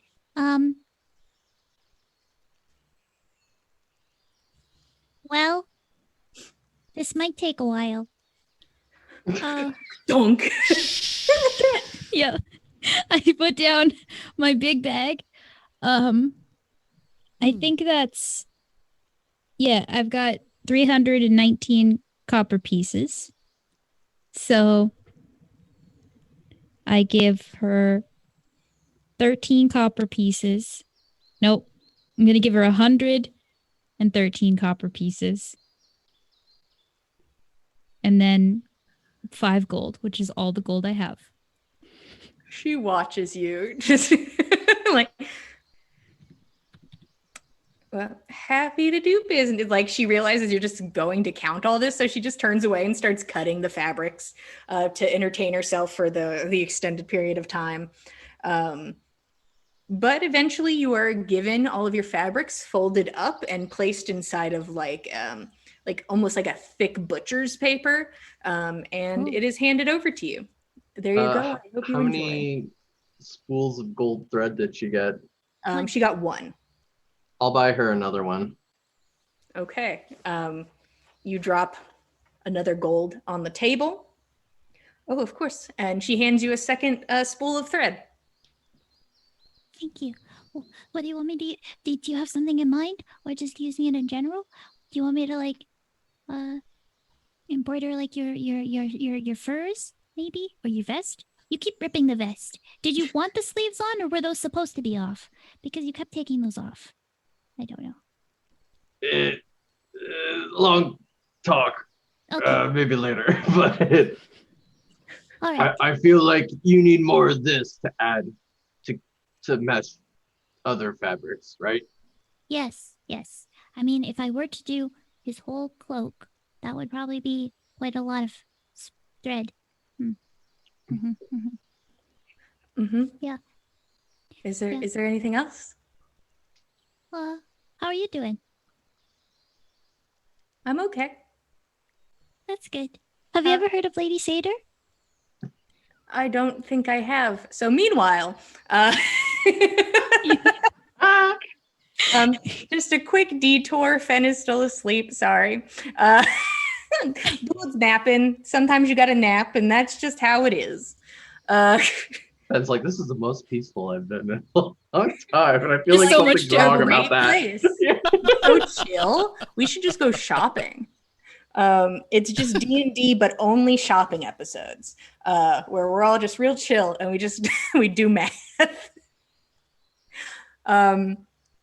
I am going to go over to team slowly trudging back to go see their friends, which would be team Nanna and Tordrek. Both of you get up to the top level of island life. The bartender looks over at you. You all have a nice day now. Tordrek nods, continues out of the bar. Yeah. You both exit. You might be muted, Nanna. I sure was, by golly. Oops. Nanna just thanks the barkeep and then goes, after Tordrek. You are both outside. So is there we head out from the way that they split. That's just the way Tordrek just automatically starts walking. Is there another bar or inn that can be seen from where they're at? Yeah, not that you guys have seen. You'd probably have to veer off path or ask around about it. Okay. Well, Tordrek's going to suggest that that he send a mental note to the group to meet them to have them meet us somewhere, so that we don't have to go looking for them, because there's no telling where they could have ended up. Well, I know that the 4 hours that Fen takes to complete his meditation haven't turned up yet, so we could probably get away with sending off a message to just either Saga or Gorbjorn. Chances are good they stuck together. At least I hope so. And then, that's just Fen left unaccounted for. We could tell them to meet us at the hotel. I'll do that. And Tordrek will go ahead and do the sending spell, and send Gorbjorn a message to meet the group over at the hotel to discuss what we should do. Okay. I was halfway through her sales pitch. Yeah, and then you get a message in your head, meet us at the hotel, as you hear Tordrek's voice speak into your head. So, can I respond back 25 to it, words or less. do I just... Yep. Oh, Yeah, okay. you can respond.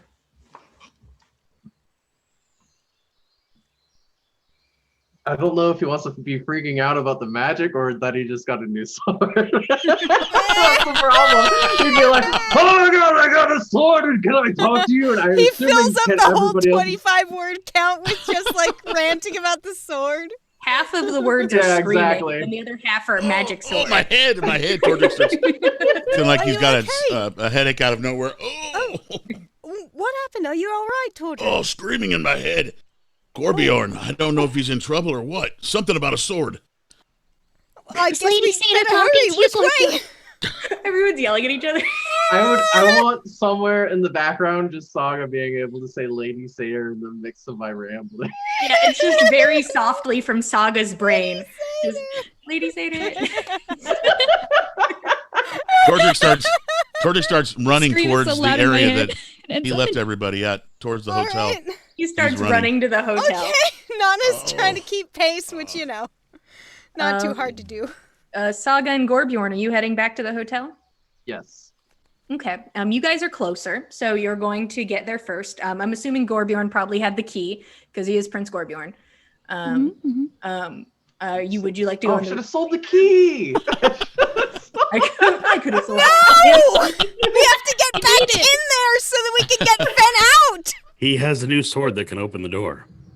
Yeah. I'm sure Oh, that'll that's what I'm gonna name my sword. Key. Oh, thank you. Why This is not my door key. knocker? Nice. No, because it Gorbjorn- opens every door. Huh, key.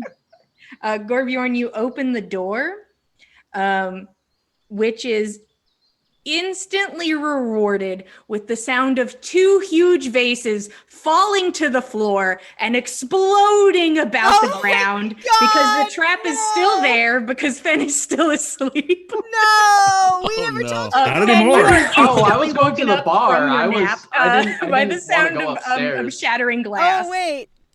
Oh. Say again, Christo? I didn't want to go. I just wanted to go to the bar. I knew Fen was asleep up there, so I was just like, I don't want to bother. No, my beautiful trap. I'm so sorry. I've been bamboozled. So I, mean, do like- imagine like some like guest. I Going, feel like that "You just need flashes anything?" through Like- Gorbjorn's brain. He's like, None of you guys know he Oh, set a no. trap. No, yeah. We don't. does seem like something Fen would do, though. Either way, now you're all just prepared for it, but I'm gonna make it happen in a minute. Okay. There's a terrible foreshadowing, and then it happened. Right. Okay. So you sit down at the bar. Gorbjorn, are you getting a drink or anything, or are you guys waiting? Oh yeah. I want the most expensive drink. I don't care if Oh it's my good. God. Gorbjorn! Damn. The same man looks at you and he's like, okay. And then he turns and presents to you just like a beautiful chalice and like sets it in front of you, and it has just like a deep red liquid in it. Oh. Here you go. This would be about well, I'm assuming you don't want the chalice. That's a different price. Oh my God. Oh my God. Don't ask him that. Gorbjorn! I'm gonna just make sure it's not magical, and then I'm just gonna use my detect magic thing. Awoo-I. Yeah, my wolf eyes for a second, just being like, is it worth it? No. Yeah, it's not magical. He do the moon eye. He's like, well, if you're going to buy the chalice, but if not, the drink on its own is going to be 5 gold. Easy. Yes, Could ma'am. I just something sweet, like some juice or like chocolate milk? One moment. Aww. He looks a little pained, but Aww. over, and he picks up like things that he would use to possibly like make a drink fancier, and you just watch him just like crush up fruit in like a mortar and pestle and then strain it, and it's like a little bit more than a shot glass's worth of juice. And he's just like, 1 gold. It's a lot of fruit. That One is a lot gold. of fruit. I don't have 1 gold. Oh no. I got 1 gold. Oh, thank you. Gorbjorn. I could give you 100 copper.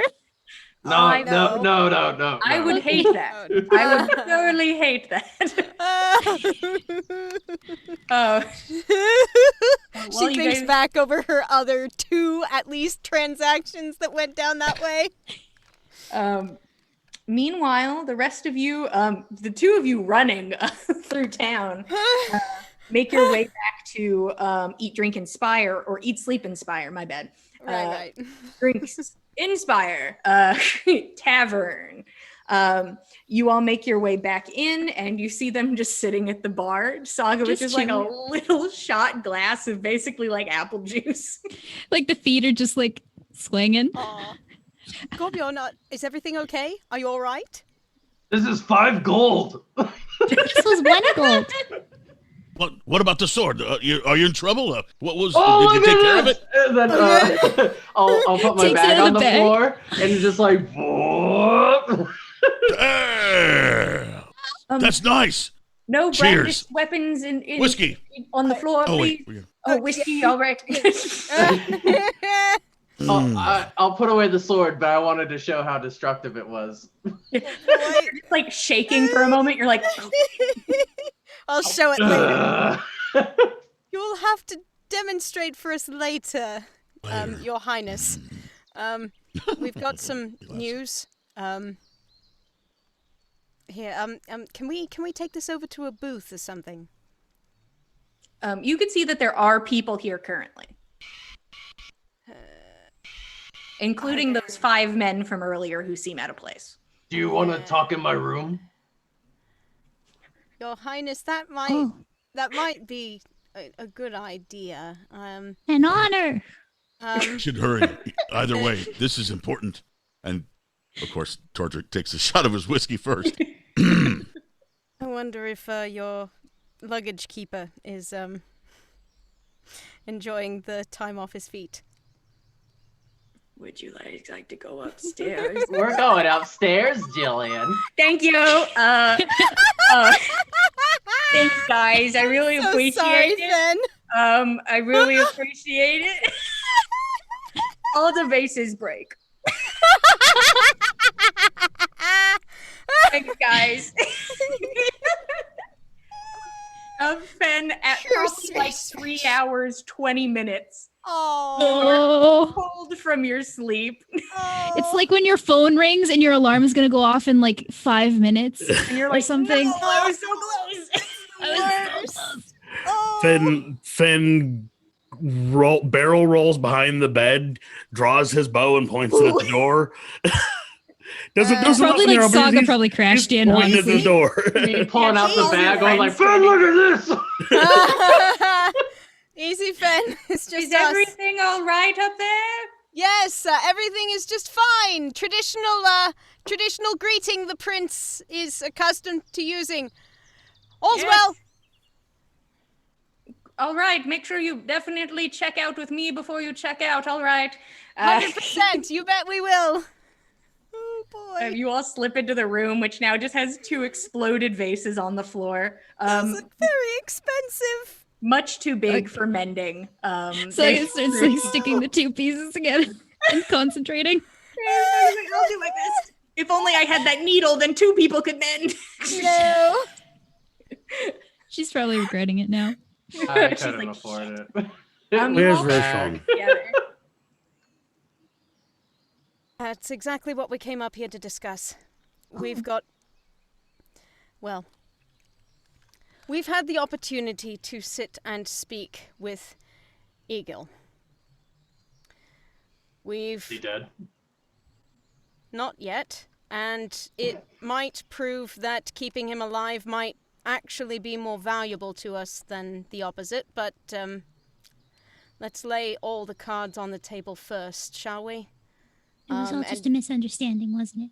Can Nanna give kind of like a Cliff Notes Oh version yeah, of, you like, relay the whole- all of the information that you guys acquired from that meeting. Not a misunderstanding. No, not a misunderstanding. So somebody wants us dead. We still don't know who. But we have basically a guarantee of that name if we do some dirty work for Egill first. However, he does also knock rather a significant margin off of our bounty, enough so that we might well be able to pay it back. But not even. Pay it off. Has he given you any evidence other than what he's said that the bounty truly is real or legal? Or has he shown you some sort of letter of marque or warrant? I don't think that he showed us anything like that when we He were killed there. somebody and he tried to kill us. Something's real. Well, no. We're worth Right in front of us, he killed somebody. Right, like We're that. worth how much? That is What? that's exactly why he was so eager to kill us. This other fellow, I didn't catch his name, and frankly, if he was so eager to kill us dead on a matter of mere coin, then I'm not terribly broken up about that. But And what are these tasks we must do for Egill for him to graciously reduce the cost of our own freedom? Firstly, he wants us to brand the man that we were going to be sold to. The man that Churm and the others used to work for, who purportedly works in sex slavery. We're That supposed to sounds brand brutal him. and disgusting. It rather does, yes, although if this man is in fact who we are being led to believe he is, I've got some pretty strong feelings about the matter. I have strong feelings about it as well, if he is what he says he is, but just kill him and be done with him, then... He says that's illegal, obviously, killing somebody. Branding him because he's bad. Apparently we're already wanted. How much deader could they want us? They could send additional men after us. They could raise our bounty, Fen. We don't want more trouble than we have. You're saying we could be worth more. Gorbjorn, I am going to put my foot down this instant. You know I don't do this. You know I don't like to, but I am putting my foot down. You will not do a single Gulvig damned thing to raise our bounty on purpose. Am I clear?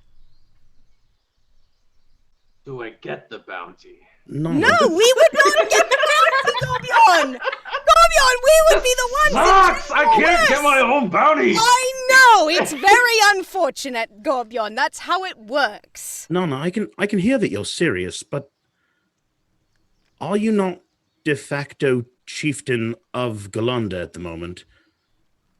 Could you not levy an army of your own making? No, not necessarily, to come to our Fen. defense. Fen, Galunda does not work so linearly. I'm not guaranteed the chiefdom just because I am next of kin to Ave. Yes, Ave was asked to take on the chiefdom after his father passed. Yes, probably I will be one of the people they elect to ask to consider the chiefdom, but I won't be the only one, and I might not be the right one. I have to know that and accept it walking into Galunda's front gates. I cannot guarantee anything, which is why the second task has me worried. And the second task? Egill wants it written into Galunda's laws that he can have a base of operations within Galunda. Galunda would in turn receive similar protections to what they have here. He would not do any business on Galunda's land. He would not conduct anything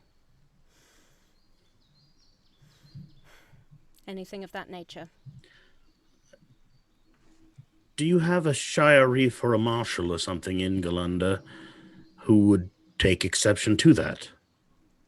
It's a question I might field to somebody who might know the rules of Galunda a little better than the player Mac might. I mean, the thing is, first off, it wouldn't be changing the laws. There would be no laws changed. That was not what Egill was implying. He said he'd work within your laws. But okay. Does that mean the people who keep the law and order of Galunda will be happy with that? Probably not, but would they know it was happening? You don't know. You'd have to probably tell them. Or if he is good to his word, it wouldn't be something very noticed. But it would be one of those kinds of scandalous secrets that could absolutely undo a chain of leadership if it was discovered after the fact. It's possible. Instate your leadership. Mm-hmm. So it really, it's a double-edged sword here. There are pros and cons to this sort of situation, probably leaning more towards cons, but there are big pros like your bounty. It no seems longer being a concern. Very profitable here. It's really up to the morals. Up to the So is morals. he getting rid of our bounty, or is he just saying he's not going to try to collect it? He's going to lower it. You will be paying off the bounty that like he was given. Like basically the money that he was promised for doing the job. And now you're just going to be giving basically his expenses for items you guys broke. And then we could be Essentially. continued to be hounded and harried by whoever else might want to collect a bounty on our head. So, But we will know who did it, supposedly, which means that we can go knock on their door like we did this one if we so incline. well, Address the problem head on would be better. is it a problem that we're suited to address head on? This might... I just see potential bad things coming from this, and if we're dealing with scum and villainy and treachery, then I suggest we turn it upon itself. We're meant to go brand some man upon his face. Let him know what we've done to his co-conspirators. Let him know what we were contracted to do. Turn him against Egill with all of his forces. We retrieve Roshan and light back out for Galunda. If the man is what he is supposed to be, Then maybe Egill will kill him, or maybe he will kill Egill, but either way, it's not our problem.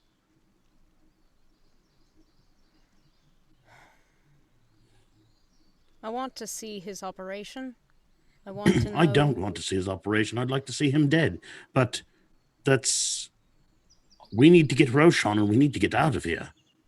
We do need to get Roshan and get out of here, but the reason why Roshan isn't here is because Egill wants these jobs done before he'll let us all leave in one go.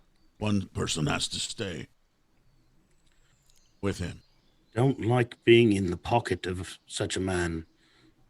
Nor do I. However, consider that we might be able to turn this to an advantage at some point down the line. If we are obscenely lucky, and Egill does not choose to turn on us at the most convenient opportunity, this is easily the best example of keeping your enemies still closer than your friends that I have ever seen. And what if we're owed 2 tasks? One of them requires we return to Galunda in order to complete. I assume we wouldn't depart for Galunda without Roshan in tow. That is what we were given to understand. We finished the first task after collecting the brand from Egill, if we choose to accept it. If our primary task were to take place in the way we were meant, it was meant to before we left for the valley to begin with, then would we not have the spears of all of the West at our backs? Would that not write off every transgression, every bounty against us, if we cure the corruption leaching from the Valley of Odin?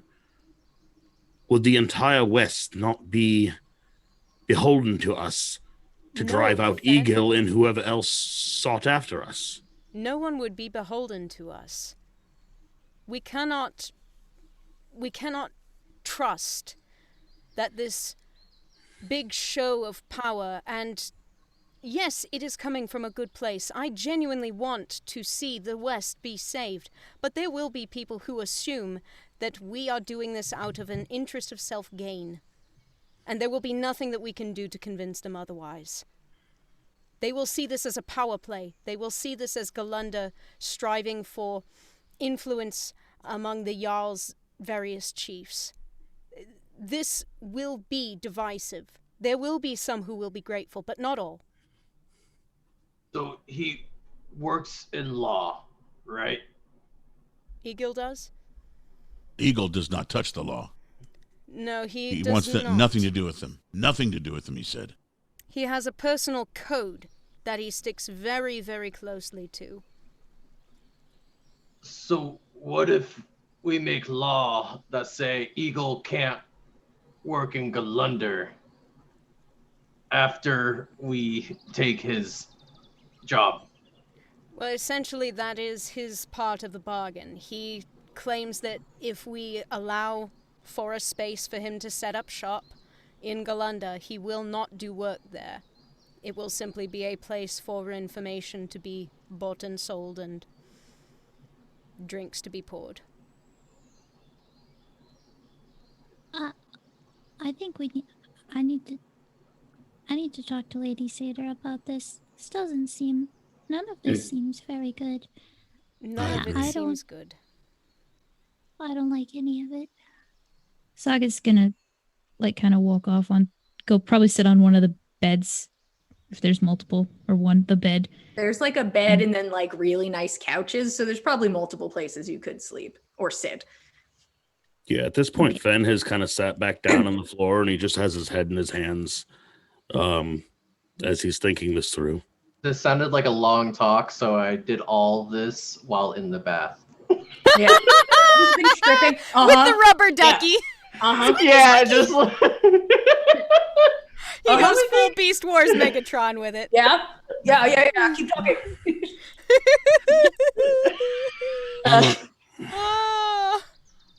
No, I agree with Saga. This is all very unsavory.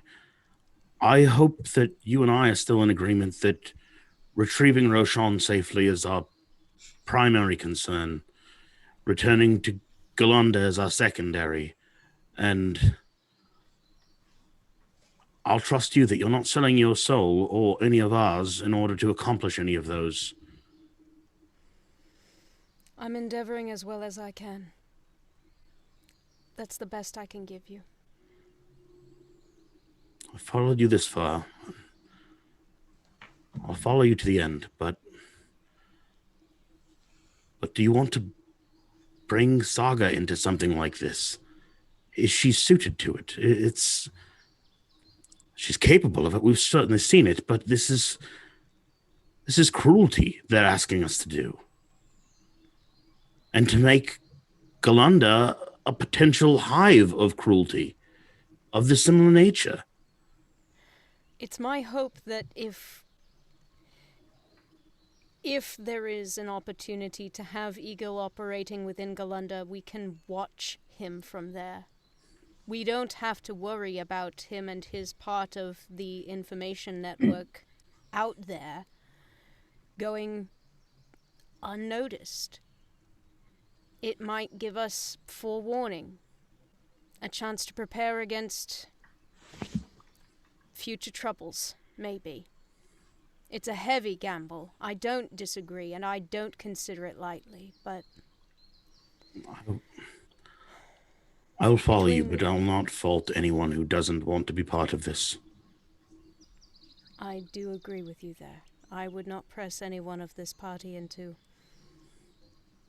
anything of this nature, unless they were found and determined to be there. Okay. Meanwhile, back at Island Life. Oh boy, buddy. Roshan, your friends have left. You've been given your new drink. The most relaxed in a not very good situation you've been in a while. People offer to take your coat because the only person this dressed in here is Egill, and he does not seem affected by the heat. Weird. Yeah, Roshan will he will get a little more comfortable since he's already sweating. He was sweating before he came down here, so. Yeah, you're welcome to use the pool if you want to.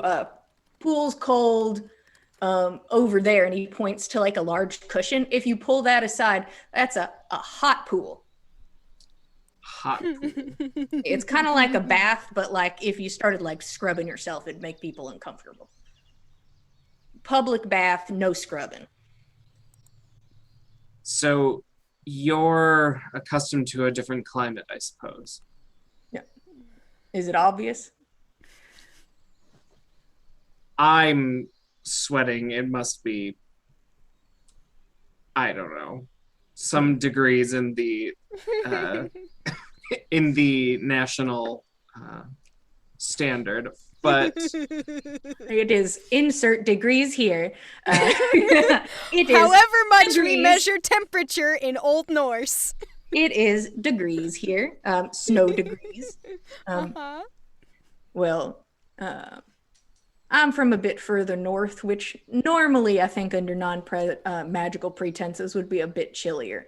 But the island surrounding the mouth of hell is pretty damn hot. It's also probably some of the blood in my bones regulates the temperature. So you're from the mouth of hell then? Well, I'm not exactly from the mouth of hell, but I'm from like, it's like, imagine fantasy like Atlanta, like everyone's from Atlanta, but nobody really lives there. If you live within 30 minutes of Atlanta, you live in Atlanta. It's like that, but the mouth of hell. I lived about 30 minutes. I see. And How dare you call out our city this way? I'll call out Atlanta all day.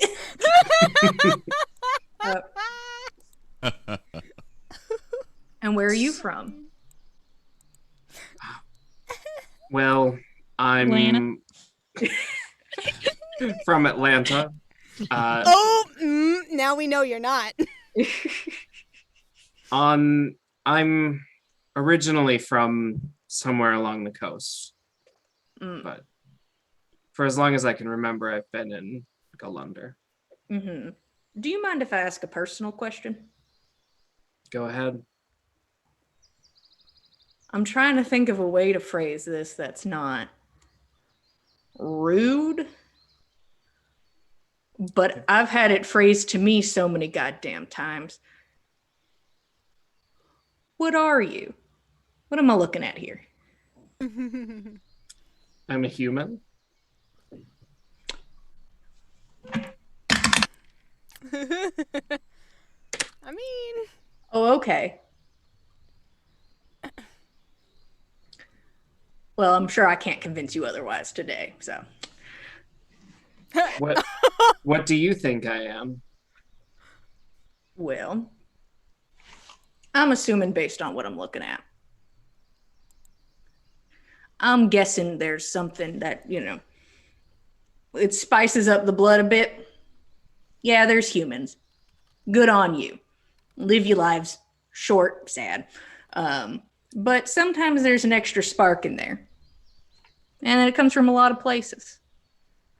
I'm just saying, I think there's probably a bit of spice. I don't think you're wrong. I'm usually not. Not to sound too braggadocious, but I'm usually not. You're also confident. To a fault? I'll say it's more of like a fool me once sort of situation. I am just confident enough. But I know the limit. This is the limit. So do you think your friends are going to try to come up with something crafty? I can only assume they are. I don't know. They don't seem opposed to killing people, because it seems you guys have killed a lot of people. There have been a few people who decided to get in the way of what we were meant to do. And what were you meant to do? And listen, whatever you tell me right now, I'm going to go ahead once again, giving you my word, my bond. Everything you say while it is only you here stays between us, and I don't plan on using it for nothing. Well, we're meant to banish the corruption from Golunder.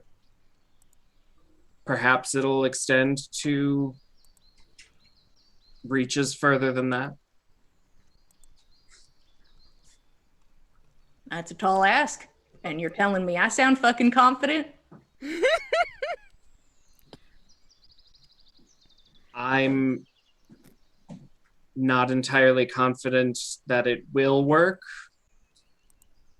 there's hope, but I won't know until we're done. And I made a promise to see this through, and people have gotten in the way.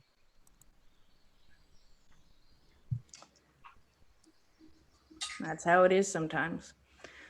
He leans back in his seat. Sometimes people get in the fucking way. And I used to take things on pretty, aggressively head first. Kind of like the little scene that I let slip here today. It's not efficient. I fucking love efficiency. And there is something about just murdering a man that just don't fucking cut it. It's dirty, and there are loose ends, and they have family, and then there's bounties, and then the law, and then people who don't think it's right, and then you gotta burn everything. It's a fucking lot. So was what you did just over there, was that legal? I'll be honest with you. Not a bit. But if you're gonna break the law, Roshan, and truly I hope for this to bite me in the ass one day, have 30 people in a room that are willing to say Nanna Hemming killed that man. And you can kill whoever you want to. But once again, messy and expensive. Well, your hospitality doesn't go unnoticed. That's appreciated. I value that. Culturally. My bond is for me, but I like seeing people happy. Now, I'm going to ask you a question, and it's a pretty loose question. It's up to you. Like I said, this is just between us. This isn't about your mission or what you're doing or any of that shit unless you want it to be. I want you, as friends, I want you to get something off your chest. I want you to tell me something you couldn't tell any of those fuckers. You couldn't tell your friends even in your best mood, even in your safest. Give me something.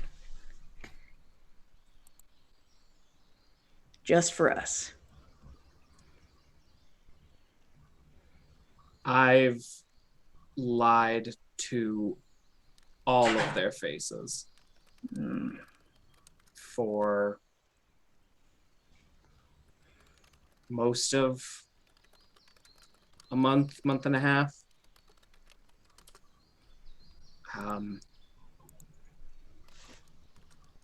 I don't know what I'm going to do when we get back home and finish what we set out to do.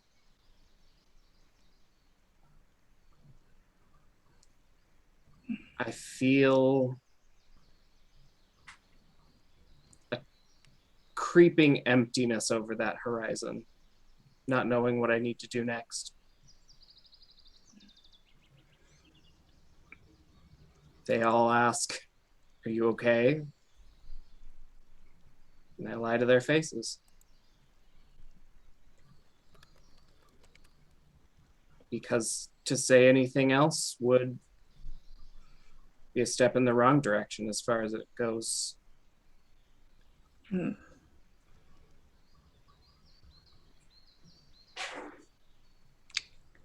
What's the lie? Just that you don't feel good, that you're going through something?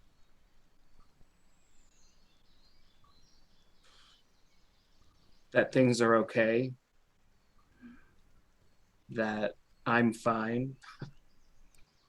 It's a lie I tried not to tell until a month ago.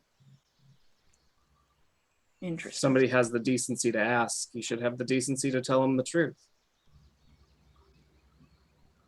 That I understand extensively.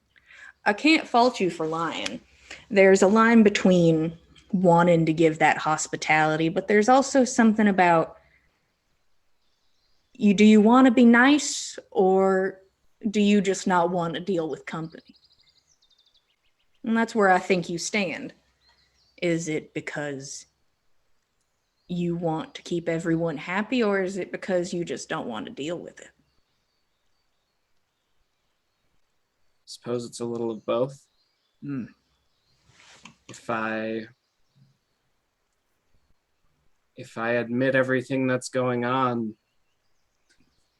I give it power and it becomes a roadblock, something I have to deal with before I can do what I promised. Mm. I can see why accomplishing your goal would be a bit of a daunting task then. If that's your focus, if that's the thing that you are pushing the world around, and then you empty that void and there's nothing to fill it, all that shit just comes rushing back in. Everything that you've been lying about and hiding and pushing out of the way, those roadblocks you've been skirting around, they just come slamming back in.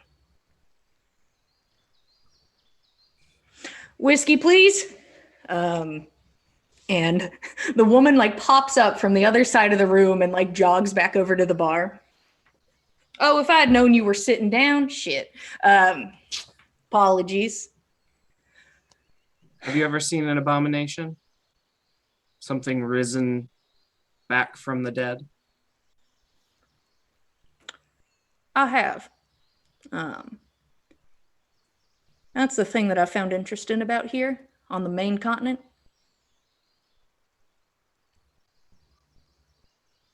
Those things are everywhere on the fucking island. Fucking everywhere. Always have been. That fucking gaping mouth, just full of goddamn monsters. And they usually stay there. Sometimes they don't. But it is an anthill. Can't do nothing about it. Disturb it. Million ants come running out. So I've seen a corrupted thing or two. Around here, people seem less equipped to deal with it. You guys are quick to burn and quick to handle, which, you know, everybody deals with it in their own way. But gosh, when somebody dies, not being able to look at them for more than a couple seconds before somebody wants to set them on fucking fire sounds insane to me. You're not wrong.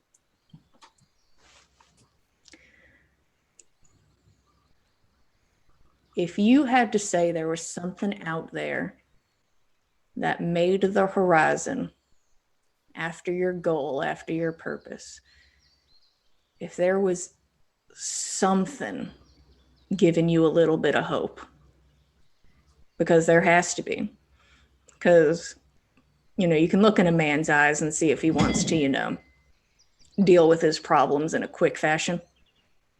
And I'm not exactly seeing that. What gives you hope then? Because it doesn't seem to be this goal. I'd love to say the goal is what I hope for. Love to say going back to my family is what I hope for, but all I'm really looking forward to is the next time I can have some onset.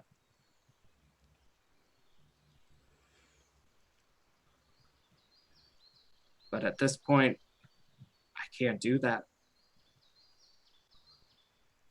Fucks me up.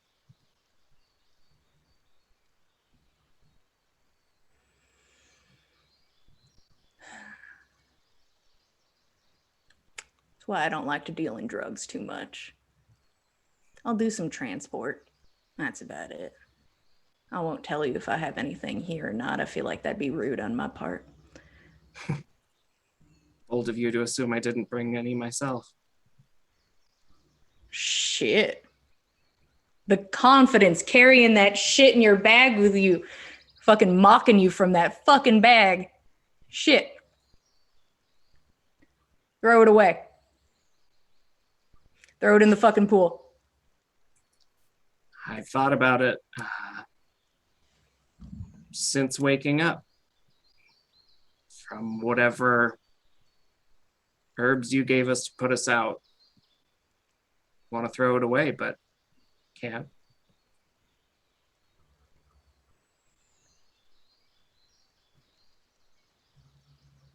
Would you hate a man who did it for you? Probably. Yeah. But you're gonna hate me anyways. I'm taking a fucking dip. He stands up, pulls the sweater off, and just like yeets it in a direction. Get in the pool, you're so fucking sweaty. And he goes over and gets in the pool. What do you do, Roshan? Roshan won't turn down the invitation. He's more modest than Tordrick, but he'll take off his big sweater, overcoat, whatever, show off his tattoos. He watches you. See, I'm never fucking wrong. And that is where we are going to stop for today, everybody. Thank you all so much for being with us today. Big appreciation for everybody who joined in the dice giveaway. Also a big thank you to the people who are donating for Gamers for Giving. Last time I checked, we had over $200 donated. Y'all are insane. Thank you guys so much. Thank you. The second we hit 500, we will be doing another dice giveaway. Not exactly at that moment, me kicking your door in like, you want some dice? But hey, you want some dice? We want some cool You'll dice. Want it. You will want it. I'm under some authority. First off, I've seen them. They're beautiful. Beautiful black and red set. Very nice, very spooky. So if you're interested in that, and you know some people who would love to donate to a good cause, we have a link for Gamers for Gaming, or Gamers for Gaming. Game, boys. Game for Gamers for give Giving. for game. For some reason, We it's game a tongue and twister give for game. me. Each show that we have this week is going to be pushing for people to donate. We're going to try and put more content out this week. World's a crazy place, and you know we're pushing to do what we can. So if you want to keep up on that and see if we're doing anything fun and special besides our already fun and special things we do anyways, I would go to follow us on Instagram and on Twitter at The Dice Cult for updates about all shows. And if you want to keep up with us and see some art, maybe there will be Egill art in the future because I think he's cool and that's all that really matters. Also, there's also that new picture of everybody in the party. There will be a picture going up this week on at Backs of Gods on Instagram, which is a picture of the whole party, which is a beautiful piece, and you'll love to see it. If you want to check that out and any old pictures, if you haven't gotten to see Dagwood, if you haven't gotten to see the map of the area, there's plenty of things to see and look at. If you want updates about our show, we are at Backs of Gods also on Twitter. If you're interested in that. We also have other shows. I'm just going to give you our main lineup for this week. And once again, go to our socials if you want updates on anything new. Frank, what's happening on Tuesday? Tomorrow night we're going to be running at 6:30 Pacific Standard Time, 5th edition Dungeons & Dragons streaming. Got a group of players who took the spirit of nature's turn and ended up just in a random subterranean cave, and they're just trying to find their way out, to be honest. Man, sometimes you just end up in a cave. Yeah, they're just, it's pretty scary. I feel bad for them, but we'll have some fun. Oh yeah, that's the best. When you feel bad for him, you're like, this is going to be a good time. Right, exactly. That's what I live by. Also, if you're interested in something a little different, every Saturday we have our spooky, scary Saturday, horror Saturdays. I'm already delirious. We got halfway through the lineup and I'm gone. We have our Spooky Scary Horror Saturdays, which is alternating between Call of Cthulhu and Vampire the Masquerade. But it's been a little bit of a shakeup the past few weeks. It's just been Vampire the Masquerade, Vampire the Masquerade, Vampire the Masquerade. These vampires cannot be contained. You can't contain them. They break in a building. They have shotguns. That went a They're certain ready to way. throw You down. can certainly check it out. Are we doing extra things on Saturday as well? Oh yeah, we could definitely push for more things, and we'll keep you guys updated if we're going to do more than just Vampire on Saturday, or if we're doing anything else throughout the week. But Call of Cthulhu will be back the following week, and yeah, thank you guys so much for being here. On our socials, I'm going to post more about the Gamers for Giving, and any more information we have about anything else we have going on this week. Thank you guys for being here. We really appreciate getting to tell you guys a story. Once again, we really appreciate the donations. We are here every Monday, same time, same place, at 8 p.m. Eastern Standard Time. And we will see you guys next week. Good night, everybody. Thanks for joining us.